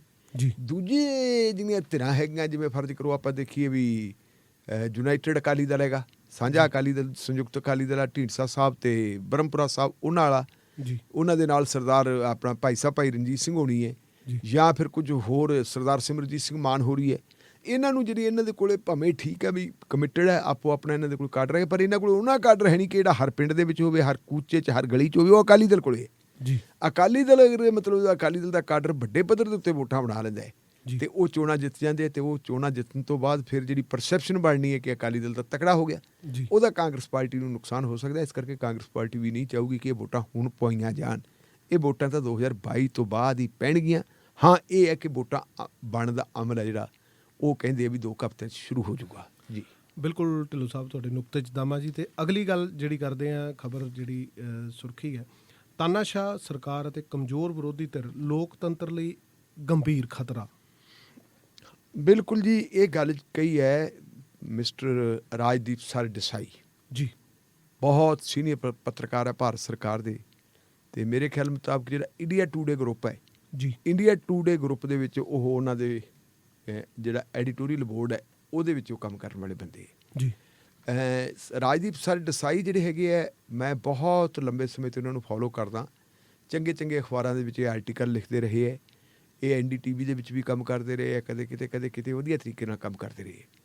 ਔਰ ਇਹ ਜਿਹੜੇ ਹੈਗੇ ਗੁਜਰਾਤ ਨੂੰ ਬਿਲੋਂਗ ਕਰਦੇ ਜੀ, ਇਹਨਾਂ ਦੇ ਕੋਲੇ ਗੁਜਰਾਤ ਦਾ ਤਜਰਬਾ ਬਹੁਤ ਜ਼ਿਆਦਾ ਹੈ ਜੀ। ਔਰ ਆਪਾਂ ਜਾਣਦੇ ਕਿ ਸਾਡੇ ਦੇਸ਼ ਦੇ ਪ੍ਰਧਾਨ ਮੰਤਰੀ ਨਰਿੰਦਰ ਮੋਦੀ ਸਾਹਿਬ ਵੀ ਗੁਜਰਾਤ ਨੂੰ ਬਿਲੋਂਗ ਕਰਦੇ ਜੀ। ਇਸੇ ਤਰੀਕੇ ਨਾਲ ਜੇ ਆਪਾਂ ਦੇਖੀਏ ਤੇ ਅਮਿਤ ਸ਼ਾਹ ਹੋਰੀ ਵੀ ਗੁਜਰਾਤ ਨੂੰ ਬਿਲੋਂਗ ਕਰਦੇ ਹੈ।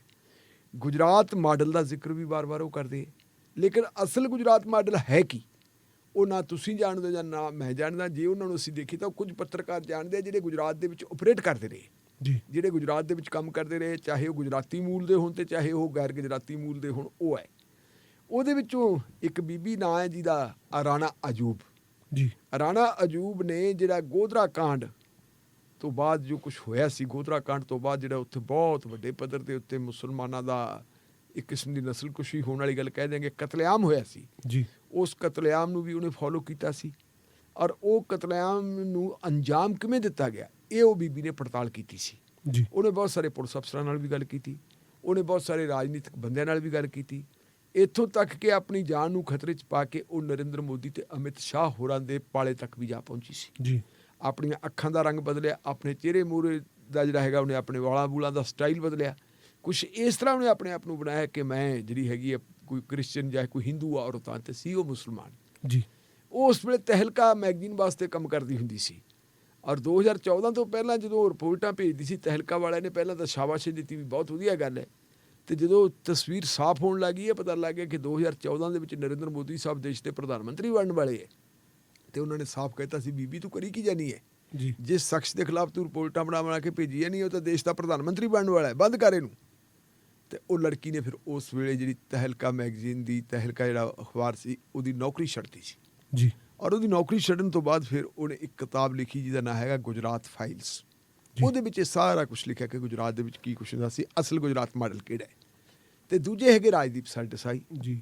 ਜਦੋਂ ਵੀ ਗੁਜਰਾਤ ਕਤਲੇਆਮ ਦੀ ਵਰ੍ਹੇਗੰਢ ਆਉਂਦੀ ਹੈ ਜੀ, ਉਸ ਵਰ੍ਹੇਗੰਢ ਦੇ ਮੌਕੇ ਤੇ ਆਮ ਤੌਰ ਤੇ ਅਖਬਾਰਾਂ ਦੇ ਵਿੱਚ ਜਿਹੜੀਆਂ ਜਾਂ ਟੈਲੀਵਿਜ਼ਨ ਚੈਨਲਾਂ ਦੇ ਉੱਤੇ ਜਿਹੜੀਆਂ ਤਸਵੀਰਾਂ ਪ੍ਰਕਾਸ਼ਿਤ ਹੁੰਦੀਆਂ ਉਹਨਾਂ ਤਸਵੀਰਾਂ ਦੇ ਵਿੱਚੋਂ ਇੱਕ ਤਸਵੀਰ ਅਜਿਹੀ ਹੈ ਜਿਹੜੀ ਤਸਵੀਰ ਜਿਹੜੀ ਹੈਗੀ ਮਿਲਟਰੀ ਦਾ ਟਰੱਕ ਆ ਰਿਹਾ ਹੈ, ਮਿਲਟਰੀ ਦੇ ਟਰੱਕ ਦੇ ਮੂਹਰੇ ਇੱਕ ਬੰਦਾ ਠਠੰਬਰਿਆ ਇੰਨਾ ਡਰਿਆ ਖਲੋਤਾ ਹੈ ਕਿ ਉਹਦੇ ਹੱਥ ਬੰਨੇ ਹੋਏ ਤੇ ਉਹਦੀ ਹਾਲਤ ਬਹੁਤ ਬੁਰੀ ਹੈ ਕਿ ਮਤਲਬ ਵੀ ਉਹਦੀ ਐਂ ਲੱਗਦਾ ਜਿਵੇਂ ਸਿਰਫ ਤੇ ਸਿਰਫ ਉਹਦੀ ਬਾਡੀ ਡਿੱਗੀ ਨਹੀਂ ਤੇ ਉਹ ਬੰਦੇ ਦੇ ਵਿੱਚ ਕੋਈ ਜਾਨ ਹੈ ਨਹੀਂ, ਨਿਰਜਿੰਦ ਆਦਮੀ ਹੈ ਜੀ। ਇਸ ਕਿਸਮ ਦੀ ਹਾਲਤ ਹੈ। ਇੰਨੇ ਡਰੇ ਹੋਏ ਠਠੰਬਰੇ ਹੋਏ ਬੰਦੇ ਦੀ ਤਸਵੀਰ ਜਿਹੜੀ ਖਿੱਚੀ ਸੀ ਉਹ ਤਸਵੀਰ ਲਈ ਸੀ ਰਾਜਦੀਪ ਸਰਦੇਸਾਈ ਨੇ ਜੀ।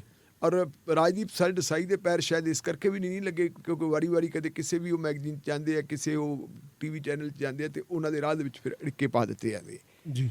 ਭਾਰਤ ਦੇ ਵਿੱਚ ਜੇ ਆਪਾਂ ਦੇਖੀਏ ਮੀਡੀਆ ਦੀ ਹਾਲਤ ਹੈ ਕਿ ਮੀਡੀਆ ਜਿਹੜਾ 2 ਕਿਸਮ ਦਾ ਹੈ। ਇੱਕ ਮੀਡੀਆ ਉਹ ਹੈ ਜਿਹੜਾ ਸਰਕਾਰ ਭਗਤ ਹੈ, ਇੱਕ ਮੀਡੀਆ ਉਹ ਹੈ ਜਿਹੜਾ ਲੋਕਾਂ ਨੂੰ ਕਮਿਟਡ ਹੈ ਜੀ। ਸੋ ਜਿਹੜੇ ਲੋਕਾਂ ਨੂੰ ਕਮਿਟਡ ਲੋਕ ਆ ਉਹਨਾਂ ਨੂੰ ਪੱਤਰਕਾਰ ਜਿੱਥੇ ਜਿੱਥੇ ਕਿਤੇ ਹੈਗੇ ਆ ਪੱਤਰਕਾਰ ਬੁਲਾਉਂਦੇ ਆ ਕਿ ਆ ਕੇ ਸਾਨੂੰ ਕੋਈ ਕੰਮ ਦੀਆਂ ਗੱਲਾਂ ਦੱਸ ਦਿਓ ਜੀ। ਇਸੇ ਤਰੀਕੇ ਆਪਾਂ ਦੇਖੀਏ ਤਾਂ ਜਿਹੜਾ ਰੂਪਨਗਰ ਹੈ ਜਾਂ ਰੋਪੜ ਇਲਾਕਾ ਕਹਿ ਦਿੰਦੇ ਆਪਾਂ ਜੀ ਰੋਪੜ ਜ਼ਿਲ੍ਹੇ ਦੇ ਜਿੰਨੇ ਵੀ ਪ੍ਰੈਸ ਕਲੱਬ ਹੈ ਉਹਨਾਂ ਪ੍ਰੈਸ ਕਲੱਬਾਂ ਦੀ ਇੱਕ ਐਸੋਸੀਏਸ਼ਨ ਬਣੀ ਹੋਈ ਹੈ ਜੀ ਉਸ ਐਸੋਸੀਏਸ਼ਨ ਨੇ ਇੱਕ ਸਮਾਗਮ ਕਰਵਾਇਆ ਸੀ ਜੀ ਉਸ ਸਮਾਗਮ ਦੇ ਵਿੱਚ ਮੁੱਖ ਬੁਲਾਰੇ ਦੇ ਤੌਰ ਦੇ ਉੱਤੇ ਰਾਜਦੀਪ ਸਰਦੇਸਾਈ ਨੂੰ ਬੁਲਾਇਆ ਸੀ ਜੀ ਆ ਰਾਜਦੀਪ ਸਰਦੇਸਾਈ ਨੇ ਜਿਹੜਾ ਉੱਥੇ ਆਪਣਾ ਕੁੰਜੀਬਤ ਭਾਸ਼ਣ ਕੀਤਾ ਭਾਸ਼ਣ ਉਹਨਾਂ ਦਾ ਬੜਾ ਕਮਾਲ ਦਾ ਹੈ ਜੀ ਉਹਨਾਂ ਨੇ ਕਿਹਾ ਕਿ ਜਿਹੜੀ ਕਮਜ਼ੋਰ ਵਿਰੋਧੀ ਧਿਰ ਹੈ ਇਹ ਵੀ ਲੋਕਤੰਤਰ ਵਾਸਤੇ ਖਤਰਾ ਹੈ ਜੀ ਤੇ ਜਿਹੜੀ ਤਾਨਾਸ਼ਾਹ ਸਰਕਾਰ ਹੈ ਉਹ ਵੀ ਲੋਕਤੰਤਰ ਵਾਸਤੇ ਖਤਰਾ ਹੈ ਜੀ ਹੁਣ ਜੇ ਅਸੀਂ ਕਮਜ਼ੋਰ ਵਿਰੋਧੀ ਧਿਰ ਤੇ ਤਾਨਾਸ਼ਾਹ ਦੇਖੀਏ ਸਾਨੂੰ ਦੋਨਾਂ ਚੀਜ਼ਾਂ ਦੇ ਨਾਲ ਇਸ ਵੇਲੇ ਦੋ ਚਾਰ ਹੋਣਾ ਪੈ ਰਿਹਾ ਜੀ ਇਸ ਵੇਲੇ ਜੇ ਆਪਾਂ ਦੇਖੀਏ ਭਾਰਤ ਦੇ ਵਿੱਚ ਵਿਰੋਧੀ ਧਿਰ ਦਾ ਆਗੂ ਕੋਈ ਵੀ ਹੈ ਨਹੀਂ ਜੀ ਵਿਰੋਧੀ ਧਿਰ ਦੇ ਆਗੂ ਦੋ ਕਿਸਮ ਦੇ ਹੁੰਦੇ ਇੱਕ ਤਾਂ ਉਹ ਹੈ ਕਿ ਆਪਣੇ ਕੋਲ 2.5 ਟੋਟਰੂ ਹੈਗੇ ਆਪਾਂ ਆਪਣਾ ਆਗੂ ਕਿਸੇ ਨੂੰ ਚੁਣ ਲਿਆ ਉਹ ਆਗੂ ਹੋ ਗਿਆ ਇੱਕ ਆਗੂ ਹੈ ਜਿਹੜਾ ਵਿਧੀ ਵਿਧਾਨ ਦੇ ਮੁਤਾਬਕ ਜਿਹਨੂੰ ਜਿਹੜਾ ਹੈਗਾ ਮਾਨਤਾ ਮਿਲੀ ਹੁੰਦੀ ਹੈ ਜੀ ਜੇ ਲੋਕ ਸਭਾ ਦੇ ਵਿੱਚ ਆਪਾਂ ਦੇਖੀਏ ਤਾਂ ਵਿਰੋਧੀ ਧਿਰ ਦਾ ਆਗੂ ਉਸ ਪਾਰਟੀ ਨੂੰ ਬਣਾਉਣ ਦਾ ਮੌਕਾ ਮਿਲਦਾ ਹੈ ਜਿਹੜੀ ਪਾਰਟੀ ਸਭ ਤੋਂ ਵੱਡੀ ਹੋਵੇ ਜੀ ਪਰ ਉਹਦੇ ਨਾਲ ਸ਼ਰਤ ਇੱਕ ਹੈ ਕਿ ਜਿਹੜੀਆਂ ਟੋਟਲ ਸੀਟਾਂ ਪਾਰਲੀਮੈਂਟ ਦੀਆਂ ਉਹਨਾਂ ਸੀਟਾਂ ਦਾ ਘੱਟੋ ਘੱਟ 10% ਉਹਨਾਂ ਦੇ ਕੋਲੇ ਹੋਣਾ ਜ਼ਰੂਰੀ ਹੈ ਜੀ ਜਿਵੇਂ ਭਾਰਤ ਦੇ ਵਿੱਚ 500 ਤੇ 45 ਹੈਗੀਆਂ ਸੀਟਾਂ ਜੀ 545 ਦੇ ਵਿੱਚੋਂ 54 ਸੀਟਾਂ ਹੋਣੀਆਂ ਬਹੁਤ ਜ਼ਰੂਰੀ ਹੈ ਜੀ 54 55 ਸੀਟਾਂ ਹੋਣੀਆਂ ਬਹੁਤ ਜ਼ਰੂਰੀ ਹੈ ਲੇਕਿਨ ਕਾਂਗਰਸ ਪਾਰਟੀ ਕੋਲੇ ਇੰਨੀਆਂ ਸੀਟਾਂ ਹੈ ਨਹੀਂ ਜੀ ਇਸ ਕਰਕੇ ਕਾਂਗਰਸ ਪਾਰਟੀ ਦਾ ਲੀਡਰ ਤਾਂ ਹੈਗਾ ਕੁਝ ਇੱਕ ਫੈਸਲੇ ਲੈਣੇ ਪੈਂਦੇ ਆ ਜਿਹਦੇ ਵਿੱਚ ਆਪੋਜੀਸ਼ਨ ਦੇ ਲੀਡਰ ਨੂੰ ਬਣਾਉਣਾ ਪੈਂਦਾ ਤਾਂ ਇਹ ਫਿਰ ਇਹਨਾਂ ਨੇ ਪਿੱਛੇ ਜੇ ਸੋਧ ਕਰਤੀ ਸੀ ਕਿ ਜਿਹੜਾ ਵੱਡੀ ਪਾਰਟੀ ਹੈ ਵੱਡੀ ਪਾਰਟੀ ਦੇ ਲੀਡਰ ਨੂੰ ਬੁਲਾਇਆ ਜਾ ਸਕਦਾ ਹੈ ਜੀ ਲੇਕਿਨ ਵਿਧੀਵਤ ਤੌਰ ਦੇ ਉੱਤੇ ਜੇ ਆਪਾਂ ਦੇਖੀਏ ਤਾਂ ਆਪੋਜੀਸ਼ਨ ਦਾ ਰੁਤਬਾ ਜਿਹਨੂੰ ਮੰਤਰੀ ਦਾ ਸਟੇਟਸ ਹੁੰਦਾ ਉਹ ਨਹੀਂ ਹੈਗਾ ਜੀ ਇੰਨੀ ਕਮਜ਼ੋਰ ਆਪੋਜੀਸ਼ਨ ਦੇ ਹੁੰਦਿਆਂ ਕੀ ਹੋਇਆ ਉਹਦਾ ਅਸੀਂ ਨਜ਼ਾਰਾ ਦੇਖਿਆ ਵੇ ਜਦੋਂ ਕਿਸਾਨ ਖੇਤੀ ਨਾਲ ਸੰਬੰਧਿਤ ਕਾਨੂੰਨ ਆਏ ਹੈ ਜੀ ਉਹਨਾਂ ਕਾਨੂੰਨਾਂ ਦੇ ਉੱਤੇ ਪ੍ਰੋਪਰ ਬਹਿਸ ਹੀ ਨਹੀਂ ਹੋਈ ਜੀ ਲੋਕ ਸਭਾ ਦੇ ਵਿੱਚ ਬਹਿਸ ਹੀ ਨਹੀਂ ਹੋ ਗਈ ਹੈਲੋ ਜੀ ਪਾਸ ਹੋ ਗਿਆ ਰਾਜ ਸਭਾ ਦੇ ਵਿੱਚ ਹਾਲਾਂਕਿ ਵਿਰੋਧੀ ਧਿਰ ਜਿਹੜੀ ਹੈਗੀ ਆ ਮਜ਼ਬੂਤ ਸੀ ਜੀ ਉੱਥੇ ਕੀਤਾ ਕਿ ਕਾਨੂੰਨਾਂ ਨੂੰ ਪਾਸ ਕਰਨ ਵਾਸਤੇ ਵਿਰੋਧੀ ਧਿਰ ਦੇ ਕੁਝ ਲੋਕਾਂ ਨੂੰ ਸਸਪੈਂਡ ਕਰਤਾ ਜੀ ਜਦੋਂ ਉਹਨਾਂ ਨੂੰ ਸਸਪੈਂਡ ਕਰਤਾ ਉਹ ਕੀਤਾ ਕਿ ਇਹ ਘੱਟ ਗਿਣਤੀ 'ਚ ਹੋ ਜਾਣ ਇਹਦੇ ਬਾਵਜੂਦ ਵੀ ਉਹ ਘੱਟ ਗਿਣਤੀ ਦੇ ਵਿੱਚ ਨਹੀਂ ਰਹੇ ਜਦੋਂ ਵੋਟਾਂ ਪਵਾਈਆਂ ਗਈਆਂ ਤੇ ਵੋਟਾਂ ਪਵਾਉਣ ਤੋਂ ਬਾਅਦ ਇਹ ਨਿਯਮ ਬਣਿਆ ਹੋਇਆ ਹੈ ਕਿ ਜੇ ਇੱਕ ਵੀ ਮੈਂਬਰ ਕਹਿ ਦੇ ਕਿ ਜਿਹੜੀ ਹੈ ਡਿਵੀਜ਼ਨ ਆਫ ਵੋਟਸ ਹੋਣੀ ਚਾਹੀਦੀ ਹੈ ਵੋਟਾਂ ਦੀ ਵੰਡ ਹੋਣੀ ਚਾਹੀਦੀ ਹੈ ਇਹਦੀ ਗਿਣਤੀ ਹੋਣੀ ਚਾਹੀਦੀ ਹੈ ਤਾਂ ਜਿਹੜੇ ਚੇਅਰਪਰਸਨ ਹੈ ਜਾਂ ਜਿਹੜੇ ਚੇਅਰਪਰਸਨ ਦੀ ਕੁਰਸੀ ਦੇ ਉੱਤੇ ਸ਼ਖਸ ਬੈਠੇ ਆ ਉਹਨਾਂ ਦੀ ਜ਼ਿੰਮੇਵਾਰੀ ਬਣ ਜਾਂਦੀ ਹੈ ਕਿ ਭਾਈ ਤੁਸੀਂ ਇਹਦੀ ਜਿਹੜੀ ਹੈ ਗਿਣਤੀ ਕਰਵਾਓ ਜੀ ਲੇਕਿਨ ਉਦੋਂ ਡਿਮਾਂਡ ਵੀ ਕੀਤੀ ਗਈ ਕਿ ਗਿਣਤੀ ਕਰਾਓ ਕਹਿੰਦੇ ਜੀ ਨਹੀਂ ਅਸੀਂ ਨਹੀਂ ਗਿਣਤੀ ਕਰਾਉਂਦੇ ਉਹਨਾਂ ਨੇ ਗਿਣਤੀ ਨਹੀਂ ਸੀ ਕਰਵਾਈ ਮਤਲਬ ਹੈ ਵੀ ਇੱਕ ਪਾਸੇ ਕਮਜ਼ੋਰ ਵਿਰੋਧੀ ਤੇਰਾ ਲੋਕ ਸਭਾ ਦੇ ਵਿੱਚ ਉਹਦੀ ਪਰਵਾਹੀ ਕੋਈ ਨਹੀਂ ਕੀਤੀ ਜੀ ਦੂਜੇ ਪਾਸੇ ਜੇ ਰਾਜ ਸਭਾ ਦੇ ਵਿੱਚ ਆਪਾਂ ਦੇਖੀਏ ਤਾਂ ਕਮਜ਼ੋਰ ਨਹੀਂ ਹੈ ਬਹੁ ਗਿਣਤੀ ਦੇ ਵਿੱਚ ਸੀ ਵਿਰੋਧੀ ਧਿਰ ਲੇਕਿਨ ਸਰਕਾਰ ਤਾਨਾਸ਼ਾਹ ਹੈ ਜੀ ਤੇ ਤਾਨਾਸ਼ਾਹ ਸਰਕਾਰ ਨੇ ਅੱਗੇ ਕਹਿੰਦਾ ਨਹੀਂ ਸੁਣਦੇ ਆ ਲਓ ਜੀ ਅਸੀਂ ਤਾਂ ਕਰਾ ਲਿਆ ਪਾਸ ਚੇਅਰਪਰਸਨ ਵੀ ਡਿਪਟੀ ਚੇਅਰਪਰਸਨ ਜੋ ਵੀ ਸੀਗੇ ਜਿਹੜੇ ਚੇਅਰ ਦੇ ਉੱਤੇ ਬੈਠੇ ਸੀ ਉਹ ਵੀ ਨਾਲ ਰਲ ਗਏ ਇਹਨਾਂ ਹਾਲਤਾਂ ਨੂੰ ਤੁਸੀਂ ਕੀ ਕਹੋਗੇ ਵੀ ਜਿਹੜਾ ਪਾਰਲੀਮੈਂਟਰੀ ਡੈਮੋਕ੍ਰੇਸੀ ਹੈ ਜੀ ਪਾਰਲੀਮੈਂਟਰੀ ਡੈਮੋਕ੍ਰੇਸੀ ਦੇ ਵਿੱਚ ਕਾਨੂੰਨ ਪਾਰਲੀਮੈਂਟ ਨੇ ਬਣਾਉਣੇ ਜੀ ਲੇਕਿਨ ਜੇ ਪਾਰਲੀਮੈਂਟ ਦੇ ਵਿੱਚੋਂ ਠੀਕ ਤਰੀਕਾਕਾਰ ਹੀ ਨਾ ਅਡਾਪਟ ਕੀਤਾ ਜਾਵੇ ਤੇ ਕਾਨੂੰਨ ਬਣ ਜਾਣ ਜੀ ਇਹਨੂੰ ਫਿਰ ਅਸੀਂ ਜਿਹੋ ਜਿਹੇ ਕਾਨੂੰਨ ਬਣਨਗੇ ਉਹ ਵੀ ਬਣਨਗੇ ਜਿਹੜੇ ਲੋਕਤੰਤਰ ਜਿਹੜੀ ਸੰਵਿਧਾਨ ਦੀ ਮੂਲ ਭਾਵਨਾ ਹੈ ਉਹਦੇ ਖਿਲਾਫ ਹੋਣਗੇ ਸੋ ਰਾਜਦੀਪ ਸਰਦੇਸਾਈ ਨੇ ਕੱਲ ਜਿਹੜੀ ਆ ਕੇ ਇਹ ਗੱਲ ਕਹੀ ਹੈ ਬਹੁਤ ਵਧੀਆ ਕਹੀ ਹੈ ਜੀ ਔਰ ਉਹਨਾਂ ਨੇ ਮੇਰੇ ਖਿਆਲ ਮੁਤਾਬਕ ਜਿਹੜੀ ਨਵੀਂ ਪੀੜ੍ਹੀ ਦੇ ਪੱਤਰਕਾਰ ਆ ਉਹ ਸਿੱਖਣਗੇ ਇਸ ਗੱਲ ਤੋਂ ਨਾਲ ਹੀ ਉਹਨਾਂ ਦੇ ਮਿਸਟਰ ਮਨੀਸ਼ ਤਿਵਾੜੀ ਵੀ ਸੀਗੇ ਜਿਹੜੇ ਉੱਥੋਂ ਦੇ ਪਾਰਲੀਮੈਂਟ ਦੇ ਮੈਂਬਰ ਵੀ ਹੈ ਜੀ ਔਰ ਮਨੀਸ਼ ਤਿਵਾੜੀ ਜਿਹੜੇ ਹੈਗੇ ਆ ਉਹ ਸਾਡੇ ਦੇਸ਼ ਦੇ ਜਿਹੜੇ ਸੂਚਨਾ ਤੇ ਪ੍ਰਸਾਰਣ ਮਿਨਿਸਟਰੀ ਦੇ ਵਿੱਚ ਵੀ ਰਹਿ ਚੁੱਕੇ ਹੈ ਜੀ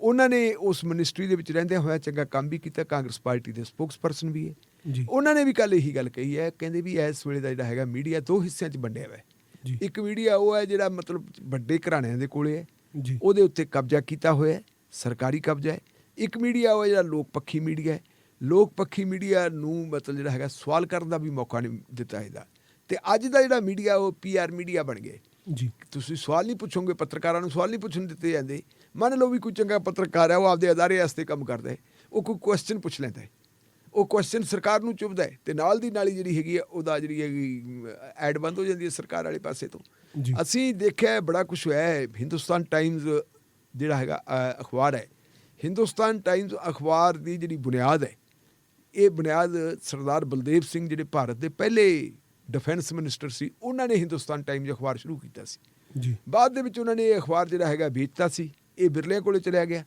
ਔਰ ਬਿਰਲਿਆਂ ਦੀ ਪਿਛਲੇ ਸਮਿਆਂ ਦੇ ਵਿੱਚ ਅਸੀਂ ਦੇਖਦੇ ਹਾਂ ਨੇੜਤਾ ਕਾਂਗਰਸ ਪਾਰਟੀ ਦੇ ਨਾਲ ਹੁੰਦੀ ਸੀ ਜੀ ਕਾਂਗਰਸ ਪਾਰਟੀ ਦੇ ਪ੍ਰਤੀ ਉਹਨਾਂ ਦੀ ਜਿਹੜੀ ਹੈ ਥੋੜ੍ਹੀ ਜਿਹੀ ਲਿਬਰਲ ਹੁੰਦੀ ਸੀ। ਇੱਕ ਵਾਰੀ ਹਿੰਦੁਸਤਾਨ ਟਾਈਮਜ਼ ਦਾ ਸਮਾਗਮ ਸੀ, ਉਸ ਸਮਾਗਮ ਦਾ ਸੱਦਾ ਪੱਤਰ ਦੇਣ ਵਾਸਤੇ ਜਿਹੜੀ ਉਹਨਾਂ ਦੀ ਮਾਲਕਣ ਹੈ ਸ਼ੋਭਨਾ ਭਾਰਤੀ, ਉਹ ਗਈ ਪ੍ਰਧਾਨ ਮੰਤਰੀ ਤੇ ਅਮਿਤ ਸ਼ਾਹ ਕੋਲ ਕਾਰਡ ਆਪਣਾ ਨਾਲ ਲੈ ਕੇ, ਕਾਰਡ ਆਪਦਾ ਇਨਵੀਟੇਸ਼ਨ ਕਾਰਡ ਨਾਲ, ਉਹ ਆਪਣੇ ਬਿਜ਼ਨਸ ਇੰਚਾਰਜ ਨੂੰ ਲੈ ਗਈ। ਜਦੋਂ ਉਹਨੇ ਕਿਹਾ ਜੀ ਤੁਸੀਂ ਜ਼ਰੂਰ ਆਇਓ, ਉਹ ਕਹਿੰਦੇ ਬੀਬਾ ਸੱਦਾ ਪੱਤਰ ਤਾਂ ਤੂੰ ਦੇ ਗਈ ਹੈ, ਤੁਹਾਡਾ ਐਡੀਟਰ ਹੈ ਜਿਹੜਾ ਉਹ ਤਾਂ ਬੜਾ ਕੱਬਾ, ਸਾਡੀ ਤਾਂ ਸਰਕਾਰ ਦੇ ਖਿਲਾਫ ਹੀ ਲਿਖੀ ਜਾਂਦਾ ਸਾਰਾ ਦਿਨ, ਉਹਨੂੰ ਹੋਰ ਕੰਮ ਹੀ ਹੈ ਨਹੀਂ ਕੋਈ ਸਰਕਾਰ ਦੇ ਖਿਲਾਫ ਲਿਖਣ ਤੋਂ ਇਲਾਵਾ। ਜੇ ਸਰਕਾਰ ਜਿਹੜੀ ਹੈਗੀ ਹੈ, ਜਿਹੜੀ ਪਾਵਰ 'ਚ ਹੈ, ਸੱਤਾ ਨੂੰ ਹੀ ਸਵਾਲ ਹੋਣੇ, ਸੱਤਾ ਤੇ ਹੀ ਸਵਾਲ ਕਰਨੇ, ਸੱਤਾ ਨੂੰ ਹੀ ਕਟਹਿਰੇ 'ਚ ਖੜਾ ਕਰਨਾ ਐਡੀਟਰ ਦਾ ਕੰਮ ਹੈ, ਪੱਤਰਕਾਰਾਂ ਦਾ ਕੰਮ ਹੈ ਜੀ। ਲੇਕਿਨ ਸ਼ੋਭਨਾ ਭਾਰਤੀ ਨੇ ਕਹਿਤਾ ਜੀ ਕੋਈ ਗੱਲ ਨਹੀਂ, ਜੇ ਤੁਸੀਂ ਦੱਸੋ ਕੀ ਚਾਹੁੰਦੇ ਹੋ। ਕਹਿੰਦੇ ਜੀ ਇਹਨੂੰ ਬਦਲ ਦਿਓ। ਕਹਿੰਦੀ ਜੀ ਬਦਲ ਦਿੰਦੇ, ਲਾਈਏ ਕੀ ਨੂੰ, ਤੇ ਉਹਨੇ ਹੱਥ ਕਰਤਾ ਵੀ ਇਹ ਜਿਹੜਾ ਤੁਹਾਡਾ ਹੈਗਾ ਬਿਜ਼ਨਸ ਵਾਲਾ ਬੰਦਾ ਜਿਹੜਾ ਸਾਥੋਂ ਪੈਸੇ ਲੈ ਕੇ ਜਾਂਦਾ ਹੈ ਤੁਹਾਡੇ ਵਾਸਤੇ, ਇਹਨੂੰ ਲਾ ਦਿੱਤੇ ਐਡੀਟਰ, ਉਹਨੂੰ ਲਾਤਾ। ਆਹ ਹਾਲਤ ਬਣੀ ਵੀ ਹੈ। ਸੋ ਮਨੀਸ਼ ਤਿਵਾੜੀ ਨੇ ਵੀ ਗੱਲ ਕਿਹਾ ਕਿ ਜਿਹੜੀ ਹੈਗੀ ਹੈ ਇਸ ਦੌਰ ਦੇ ਵਿੱਚ ਜਿਹੜਾ ਇੰਡੀਪੈਂਡੈਂਟ ਮੀਡੀਆ ਵੀ ਹੋਣਾ ਬਹੁਤ ਜ਼ਰੂਰੀ ਹੈ, ਕਿਉਂਕਿ ਜੁਡੀਸ਼ਰੀ ਵੀ ਕਦੇ ਕਦੇ ਮਤਲਬ ਜਿਹੜੀ ਹੈਗੀ ਹੈ ਪਸਤਿਮਤ ਹੋ ਜਾਂਦੀ ਹੈ। ਲੇਕਿਨ ਜਦੋਂ ਲੈਜਿਸਲੇਸ਼ਨ ਦੀ ਹਾਲਤ ਇਹ ਬਣ ਜੇ ਕਿ ਉਹ ਤਾਨਾਸ਼ਾਹ ਹੋ ਜੇ, ਆਪੋਜੀਸ਼ਨ ਪੂਰੀ ਕਮਜ਼ੋਰ ਹੋਵੇ, ਜੁਡੀਸ਼ਰੀ ਦਾ ਜਿਹੜਾ ਸਾਥ ਹੀਣ ਹੋ ਜੇ, ਉਦੋਂ ਮੀਡੀਆ ਦੀ ਭੂਮਿਕਾ ਬਣ ਜਾਂਦੀ ਹੈ। ਸੋ ਕੱਲ੍ਹ ਵਾਲਾ ਫੰਕਸ਼ਨ ਮੈਂ ਸਮਝਦਾ ਪੰਜਾਬ ਦੀ ਧਰਤੀ 'ਤੇ ਹੋਇਆ, ਉਹ ਠੀਕ ਹੋਇਆ, ਔਰ ਉਮੀਦ ਹੈ ਵੀ ਇਹਦੇ ਤੋਂ ਸਾਡੀ ਜਿਹੜੀ ਨਵੀਂ ਪੀੜ੍ਹੀ ਹੈ ਪੱਤਰਕਾਰਾਂ ਦੀ, ਉਹ ਜ਼ਰੂਰ ਕੁਝ ਸਿੱਖੂਗੀ। ਬਿਲਕੁਲ। ਢਿੱਲੋਂ ਸਾਹਿਬ, ਅਗਲੀ ਖਬਰ ਜਿਹੜੀ ਹੈ ਉਹ ਕਾਂਗਰਸ ਦੀ ਧੜੇਬੰਦੀ ਨੇ ਕਹਿੰਦੇ ਹੇਠਲੇ ਪੱਧਰ 'ਤੇ ਵੀ ਰੰਗ ਦਿਖਾਉਣਾ ਸ਼ੁਰੂ ਕਰਤਾ। ਬਿਲਕੁਲ ਜੀ, ਇਹ ਤਾਂ ਕੁਦਰਤੀ ਹੈ, ਕਿਉਂਕਿ ਇਹਨਾਂ ਦਿਨਾਂ 'ਚ ਤੁਸੀਂ ਦੇਖੋ ਕਿ ਸਰਦਾਰ ਨਵਜੋਤ ਸਿੰਘ ਸਿੱਧੂ ਜਿਹੜੇ ਪ੍ਰਦੇਸ਼ ਕਾਂਗਰਸ ਕਮੇਟੀ ਦੇ ਪ੍ਰਧਾਨ ਹੈ, ਉਹ ਜਦੋਂ ਵੀ ਕਿਤੇ ਜਾਂਦੇ ਆ ਤੇ ਉਹ ਇੱਕ ਗੱਲ ਕਹਿੰਦੇ ਹੈ, ਮੈਂ ਬਾਹਲੀਆਂ ਪਛਾਣ ਵਾਲੀ ਨਹੀਂ ਜਾਂਦਾ, ਪਿਛਲੇ ਜਿਹੜਾ ਉਹਨਾਂ ਦਾ ਪਿਛਲਾ ਲੇਟੈਸਟ ਦੌਰਾ ਹੈ ਉਹ ਮੋਗਾ ਤੇ ਫਰੀਦਕੋਟ ਗਏ। ਮੋਗਾ ਤੇ ਫਰੀਦਕੋਟ ਜਾ ਕੇ ਉਹਨਾਂ ਨੇ ਐਲਾਨ ਕੀਤਾ ਕਿ ਜਿੱਦਾਂ ਸਾਡੀ ਸਰਕਾਰ ਬਣ ਗਈ, ਅਸੀਂ ਤੁਹਾਨੂੰ ਮੁਫਤ ਬਿਜਲੀ ਵਾਲੇ ਚੱਕਰ 'ਚ ਨਹੀਂ ਪਾਉਂਦੇ, ਬਿਜਲੀ ਸਸਤੀ ਬਹੁਤ ਦੇ ਦਿਆਂਗੇ। ਘਰੇਲੂ ਖਪਤ ਵਾਸਤੇ ਕਹਿੰਦੇ ਅਸੀਂ 3 ਰੁਪਏ ਯੂਨਿਟ ਦੇਵਾਂਗੇ ਜੀ। ਇੰਡਸਟਰੀਅਲ ਜਿਹੜੀ ਹੈਗੀ ਹੈ ਲੋੜਾਂ ਵਾਸਤੇ ਅਸੀਂ 5 ਰੁਪਏ ਯੂਨਿਟ ਦੇਵਾਂਗੇ। ਸਾਡੀ ਸਰਕਾਰ ਆ ਲੈਣ ਦਿਓ ਜੀ। ਹੁਣ ਸਰਦਾਰ ਨਵਜੋਤ ਸਿੰਘ ਸਿੱਧੂ ਪ੍ਰਧਾਨ ਪ੍ਰਦੇਸ਼ ਕਾਂਗਰਸ ਕਮੇਟੀ ਦੇ ਜੀ। ਇੱਥੇ ਜਿਹੜੀ ਸਰਕਾਰ ਬਣੀ ਹੈ ਨਾ ਤਾਂ ਇਹ ਮੁਸਲਿਮ ਲੀਗ ਦੀ ਹੈ ਤੇ ਨਾ ਇਹ ਜਨਸੰਘ ਦੀ ਹੈ ਜਾਂ ਭਾਰਤੀ ਜਨਤਾ ਪਾਰਟੀ ਦੀ, ਇੱਥੇ ਵੀ ਕਾਂਗਰਸ ਦੀ ਸਰਕਾਰ ਹੈ। ਹਾਂ, ਸਰਕਾਰ ਦਾ ਮੁੱਖ ਮੰਤਰੀ ਕੈਪਟਨ ਅਮਰਿੰਦਰ ਸਿੰਘ ਜ਼ਰੂਰ ਹੈ, ਉਂਝ ਉਹ ਕਹਿੰਦੇ ਸਭ ਕੁਝ ਸਮੂਥ ਚੱਲ ਰਿਹਾ, ਲੇਕਿਨ ਮੁੱਖ ਮੰਤਰੀ ਦੇ ਤੇ ਜਿਹੜਾ ਹੈਗਾ ਕਾਂਗਰਸ ਦੇ ਪ੍ਰਧਾਨ ਦੇ ਆਪਸ ਵਿੱਚ ਵਿਚਾਰ ਨਹੀਂ ਮਿਲਦੇ। ਕਾਂਗਰਸ ਦਾ ਪ੍ਰਧਾਨ ਆਪਣੀ ਸਰਕਾਰ ਨੂੰ ਜੇ ਸਰਕਾਰ ਮੰਨਣ ਨੂੰ ਤਿਆਰ ਨਹੀਂ, ਤੇ ਫਿਰ ਦੂਜੇ ਪਾਸੇ ਆਪਾਂ ਦੇਖੀਏ ਤੇ ਉਹ ਕਿਹੜਾ ਇਕੱਠ ਹੋਣਗੇ। ਬਿਲਕੁਲ। ਹੁਣ ਆਪਾਂ ਜਲਾਲਪੁਰ ਦੀ ਗੱਲ ਕਰਕੇ ਹਟੇ, ਜਲਾਲਪੁਰ ਵਾਲੀ ਗੱਲ ਵੀ ਹੈ, ਇਸੇ ਤਰੀਕੇ ਕੁਝ ਗੱਲਾਂ ਘਟਨਾਵਾਂ ਹੋਰ ਵਾਪਰੀਆਂ। ਅੱਜ ਮੈਂ ਇੱਕ ਸਟੇਟਮੈਂਟ ਪੜ੍ਹ ਰਿਹਾ ਸੀਗਾ, ਜਿਹੜਾ ਬਟਾਲਾ ਮਿਊਨਿਸਪਲ ਕਾਰਪੋਰੇਸ਼ਨ ਹੈ, ਬਟਾਲਾ ਮਿਊਨਿਸਪਲ ਕਾਰਪੋਰੇਸ਼ਨ ਦੇ ਮੇਅਰ ਦੀ ਇੱਕ ਸਟੇਟਮੈਂਟ ਲੱਗੀ ਹੈ, ਸ਼ਾਇਦ ਉਹਨੇ ਕੱਲ੍ਹ ਪ੍ਰੈਸ ਕਾਨਫਰੰਸ ਕੀਤੀ ਸੀ ਜੀ। ਉਹ ਕਹਿੰਦਾ ਜੀ ਅਸੀਂ 3 ਤਾਂ ਰੈਸਟ ਹਾਊਸ ਬਣਵਾਉਣ ਦਾ ਫੈਸਲਾ ਕੀਤਾ ਸੀ ਜੀ, ਕੁਝ ਪੁਲ ਬਣਵਾਉਣੇ ਸੀ, ਕੁਝ ਸੜਕਾਂ ਬਣਵਾਉਣੀਆਂ ਸੀ, ਇਹਦੇ ਵਾਸਤੇ ਸਾਰਾ ਪ੍ਰੋਗਰਾਮ ਹੋ ਗਿਆ ਸੀ ਤੇ ਅਸੀਂ ਪੰਜਾਬ ਸਰਕਾਰ ਨੂੰ ਕਹਿੰਦੇ ਸੀ ਟੈਂਡਰ ਵੀ ਜਾਰੀ ਕਰਦੇ ਸੀ ਜੀ। ਟੈਂਡਰ ਜਾਰੀ ਕਰਨ ਤੋਂ ਬਾਅਦ ਹਾਲੇ ਟੈਂਡਰ ਲੋਕਾਂ ਨੇ ਭਰਨੇ ਸ਼ੁਰੂ ਕਰਨੇ ਸੀ ਤੇ ਇਮੀਡੀਏਟ ਜਿਹੜਾ ਹੈਗਾ ਜੀ ਉਹ ਟੈਂਡਰ ਜਿਹੜੇ ਹੈਗੇ ਆ ਕੰਮ ਰੋਕਤਾ, ਟੈਂਡਰ ਸਸਪੈਂਡ ਕਰਤੇ ਜੀ। ਉਹਦਾ ਇਲਜ਼ਾਮ ਹੈ ਕਿ ਇਹ ਸਾਰਾ ਕੁਝ ਜਿਹੜਾ ਹੈਗਾ ਅਸ਼ਵਨੀ ਸੇਖੜੀ ਦੇ ਕਹਿਣ ਤੇ ਕੀਤਾ ਹੋਇਆ। ਅਸ਼ਵਨੀ ਸੇਖੜੀ ਜਿਹੜੇ ਹੈਗੇ ਆ, ਪਿਛਲੇ ਤੁਸੀਂ ਦੇਖਿਆ ਹੋਣਾ ਇੱਕ ਦਿਨ ਖਬਰਾਂ ਇਹ ਆ ਗਈਆਂ ਸੀ ਕਿ ਅਸ਼ਵਨੀ ਸੇਖੜੀ ਕਾਂਗਰਸ ਪਾਰਟੀ ਨੂੰ ਸਤਿ ਸ੍ਰੀ ਅਕਾਲ ਬੁਲਾ ਕੇ ਤੇ ਉਹ ਜਾਣ ਨੂੰ ਤਿਆਰ ਹੈ ਅਕਾਲੀ ਦਲ ਦੇ ਵਿੱਚ ਜੀ। ਅਕਾਲੀ ਦਲ ਦਾ ਜਿਹੜਾ ਚੰਡੀਗੜ੍ਹ ਸੈਕਟਰ 28 ਦਾ ਦਫ਼ਤਰ ਹੈ, ਉੱਥੇ ਪੂਰੀ ਸਜਾਵਟ ਵਗੈਰਾ ਵੀ ਕਰਤੀ ਸੀ ਕਿ ਕੱਲ੍ਹ ਨੂੰ ਸੇਖੜੀ ਸਾਹਿਬ ਆਉਣਗੇ ਤੇ ਕਰ ਲੈਣਗੇ। ਲੇਕਿਨ ਐਨ ਆਖਰੀ ਮੌਕੇ ਦੇ ਉੱਤੇ ਕੈਪਟਨ ਅਮਰਿੰਦਰ ਸਿੰਘ ਨੇ ਆਪਣੇ ਦੂਤ ਵਗੈਰਾ ਭੇਜ ਕੇ ਉਹਨੂੰ ਕਾਬੂ ਕਰ ਲਿਆ ਤੇ ਉਹਨੂੰ ਜਾਣ ਨਹੀਂ ਦਿੱਤਾ ਜੀ। ਉਹਨੇ ਫਿਰ ਇੱਕ ਬਹਾਨਾ ਬਣਾਇਆ ਜੀ ਮੈਂ ਬਿਮਾਰ ਹੋ ਗਿਆ, ਇੱਕ ਹਸਪਤਾਲ ਦੇ ਵਿੱਚ ਜਾ ਕੇ ਦਾਖਲ ਹੋ ਗਿਆ ਤੇ ਮੈਥੋਂ ਨਹੀਂ ਜੀ ਆਇਆ ਜਾਂਦਾ, ਮੈਥੋਂ ਨਹੀਂ ਆਇਆ ਜਾਂਦਾ। ਸੁਖਬੀਰ ਸਿੰਘ ਬਾਦਲ ਉਚੇਚੇ ਤੌਰ ਤੇ ਦਿੱਲੀੋਂ ਚੰਡੀਗੜ੍ਹ ਵੀ ਆ ਗਿਆ ਸੀ ਕਿ ਸੇਖੜੀ ਨੂੰ ਜੁਆਇਨ ਕਰਾਉਣਾ ਜੀ। ਚਲੋ ਉਹ ਟਾਈਮ ਟੱਪ ਗਿਆ ਤੇ ਟਾਈਮ ਟੱਪਣ ਤੋਂ ਬਾਅਦ ਫਿਰ ਕੈਪਟਨ ਅਮਰਿੰਦਰ ਸਿੰਘ ਨਾਲ ਮੁਲਾਕਾਤਾਂ ਵੀ ਹੁੰਦੀਆਂ, ਪ੍ਰੇਮ ਪਿਆਲੇ ਵੀ ਮਤਲਬ ਜਿਹੜੇ ਹੈਗੇ ਸਾਂਝੇ ਹੁੰਦੇ ਹੈ ਜੀ। ਉਹ ਤੋਂ ਬਾਅਦ ਕੀ ਹੁੰਦਾ ਕਿ ਹੁਣ ਖਬਰ ਆ ਗਈ ਜੀ ਅਸ਼ਵਨੀ ਸੇਖੜੀ ਨੂੰ ਪੰਜਾਬ ਹੈਲਥ ਸਿਸਟਮ ਕਾਰਪੋਰੇਸ਼ਨ ਦਾ ਚੇਅਰਮੈਨ ਲਾਤਾ ਜੀ। ਜਿਹੜਾ ਉੱਥੇ ਮੇਅਰ ਹੈਗਾ, ਉਹ ਮੇਅਰ ਜਿਹੜਾ ਹੈਗਾ ਉਹ ਸਰਦਾਰ ਤ੍ਰਿਪਤ ਰਜਿੰਦਰ ਸਿੰਘ ਬਾਜਵਾ ਦੇ ਗਰੁੱਪ ਦਾ ਬੰਦਾ ਹੈ ਜੀ। ਤ੍ਰਿਪਤ ਰਜਿੰਦਰ ਸਿੰਘ ਬਾਜਵਾ ਬਹੁਤ ਜ਼ਿਆਦਾ ਦਖਲ ਅੰਦਾਜ਼ੀ ਕਹਿੰਦੇ ਉਹਦੇ ਤੇ ਇਲਜ਼ਾਮ ਲੱਗਦੇ ਕਿ ਉਹ ਕਰਦਾ ਸੀ ਬਟਾਲੇ ਦੇ ਵਿੱਚ, ਔਰ ਇਹਦਾ ਮੰਨਣਾ ਸੀ ਸੇਖੜੀ ਦਾ ਕਿ ਤ੍ਰਿਪਤ ਰਜਿੰਦਰ ਬਾਜਵਾ ਮੈਨੂੰ ਅਗਲੀ ਵਾਰੀ ਉਹਨੇ ਟਿਕਟ ਨਹੀਂ ਲੈਣ ਦੇਣੀ, ਉਹ ਆਪ ਇੱਥੋਂ ਚੋਣ ਲੜਨੀ ਚਾਹੁੰਦਾ ਜੀ। ਇਸੇ ਗੁੱਸੇ ਦਾ ਮਾਰਿਆ ਹੋ ਜਾਂਦਾ ਸੀ। ਹੁਣ ਹਾਲਾਤ ਇਹ ਬਦਲ ਗਏ ਕਿ ਤ੍ਰਿਪਤ ਰਜਿੰਦਰ ਸਿੰਘ ਬਾਜਵਾ ਨਵਜੋਤ ਸਿੰਘ ਸਿੱਧੂ ਨਾਲ ਚਲਾ ਗਿਆ ਜੀ। ਉਹਦੇ ਧੜੇ ਚਲਾ ਗਿਆ ਤੇ ਕੈਪਟਨ ਨੂੰ ਤਾਂ ਵੀ ਆਪਦਾ ਧੜਾ ਚਾਹੀਦਾ ਸੀ ਕੁਛ, ਉਹਨੇ ਜੇ ਸੇਖੜੀ ਨੂੰ ਪਲੋਸ ਲਿਆ। ਸੇਖੜੀ ਨੇ ਹੁਣ ਭਾਵੇਂ ਇਹਦੀ ਖੰਡਨ ਕਰ ਦਿੱਤਾ ਇਸ ਗੱਲ ਦਾ ਕਿ ਜੀ ਮੈਨੂੰ ਤਾਂ ਪਤਾ ਹੀ ਨਹੀਂ ਹੈ ਕਿਵੇਂ ਟੈਂਡਰ ਕੈਂਸਲ ਹੋਏ ਆ ਜਾਂ ਕਿਵੇਂ ਸਸਪੈਂਡ ਹੋਇਆ, ਮੈਨੂੰ ਨਹੀਂ ਕਿਸੇ ਗੱਲ ਦੀ ਜਾਣਕਾਰੀ, ਸਰਕਾਰ ਨੂੰ ਪਤਾ ਹੋਊਗਾ ਜੀ। ਲੇਕਿਨ ਆਪਾਂ ਜਾਣਦੇ ਹਾਂ ਕਿ ਜਿਹੜੇ ਟੈਂਡਰ ਤ੍ਰਿਪਤ ਰਜਿੰਦਰ ਸਿੰਘ ਬਾਜਵਾ ਪਵਾਊਗਾ, ਸੇਖੜੀ ਉਹਨਾਂ ਨੂੰ ਬਰਦਾਸ਼ਤ ਕਿਵੇਂ ਕਰੂਗਾ ਕਿ ਫਿਰ ਪੋਲੀਟੀਕਲ ਲਾਹਾ ਲਊਗਾ ਜੀ। ਹੁਣ ਜਿਹੜੇ ਹੈਗੇ ਇਕੱਲੇ ਕਰਕੇ ਅਫਸਰ ਵੀ ਬਦਲਣੇ ਸ਼ੁਰੂ ਕਰ ਦਿੱਤੇ। ਪਿਛਲੇ ਦਿਨਾਂ ਦੇ ਵਿੱਚ ਕੁਝ ਅਫਸਰ ਲਵਾਏ ਸੀਗੇ, ਉਹਨਾਂ ਦੀ ਵੀ ਸਾਰੀ ਗੱਲ ਮਤਲਬ ਜਿਹੜੀ ਹੈਗੀ ਆ ਉਹ ਖਰਾਬ ਹੋ ਰਹੀ ਹੈ। ਸੋ ਕੁੱਲ ਮਿਲਾ ਕੇ ਆਪਾਂ ਦੇਖੀਏ ਜੀ ਕਿ ਜਿਵੇਂ ਉਹ ਕਹਿੰਦੇ ਹੁੰਦੇ ਨਾ, ਇੱਕ ਪੰਜਾਬੀ ਦੀ ਕਹਾਵਤ ਹੈ, ਜਿਹੋ ਜੀ ਸੂਟੀ ਉਹੋ ਜਿਹਾ ਸੂਟੀ ਦਾ ਮੁਕਲਾਵਾ ਜੀ। ਜਿਹੋ ਜਿਹੇ ਮਤਲਬ ਉੱਪਰ ਜੋ ਕੁਝ ਹੋ ਰਿਹਾ, ਜੇ ਪ੍ਰਧਾਨ ਦੇ ਤੇ ਮੁੱਖ ਮੰਤਰੀ ਦੇ ਆਪਸ ਵਿੱਚ ਜਿਹੜੇ ਹੈਗੇ ਹੈ ਵਿਚਾਰ ਨਹੀਂ ਮਿਲਦੇ, ਉਹਨਾਂ ਦਾ ਆਪਸੀ ਟਕਰਾਅ ਤਾਂ ਨੈਚੁਰਲੀ ਹੈ, ਫਿਰ ਦੋਨਾਂ ਦੇ ਜਿਹੜੇ ਥੱਲੇ ਤੱਕ ਬੰਦੇ ਹੈ ਉਹਨਾਂ ਦੇ ਵਿੱਚ ਵੀ ਡਿਵੀਜ਼ਨ ਹੋਣੀ ਜ਼ਰੂਰੀ ਹੈ ਜੀ। ਲਾਜ਼ਮੀ ਉਹਨਾਂ ਦੇ ਵਿੱਚੋਂ ਡਿਵੀਜ਼ਨ ਹੋਣੀ ਹੈ, ਅਤੇ ਡਿਵੀਜ਼ਨ ਦੇ ਨਾਲ ਉਹ ਆਪਣਾ ਨੁਕਸਾਨ ਕਰਾ ਰਹੇ। ਹੁਣ ਅਕਾਲੀਆਂ ਨੂੰ ਜਾਂ ਆਪ ਵਾਲਿਆਂ ਨੂੰ ਕਾਂਗਰਸ ਪਾਰਟੀ ਨੂੰ ਜਿਹੜੀ ਹੈਗੀ ਤੰਗ ਪਰੇਸ਼ਾਨ ਕਰਨ ਦੀ ਜਾਂ ਭਿੜਨ ਦੀ ਕੋਈ ਲੋੜ ਨਹੀਂ, ਇਹ ਆਪਸ ਵਿੱਚ ਭਿੜ ਕੇ ਮਤਲਬ ਆਪਦਾ ਨੁਕਸਾਨ ਕਰ ਲੈਣਗੇ ਜੀ। ਢਿੱਲੋਂ ਸਾਹਿਬ, ਪ੍ਰੋਗਰਾਮ ਸ਼ਮਾਦਾਨ 'ਚ ਖਬਰਾਂ ਤੇ ਟੀਕਾ ਟਿੱਪਣੀ ਲਈ ਤੁਹਾਡਾ ਬਹੁਤ ਬਹੁਤ ਧੰਨਵਾਦ ਜੀ। ਮਿਹਰਬਾਨੀ ਜੀ। ਦੋਸਤੋ, ਲੈਂਦੇ ਹਾਂ ਇੱਕ ਬ੍ਰੇਕ। ਸ਼ਮਾਦਾਨ।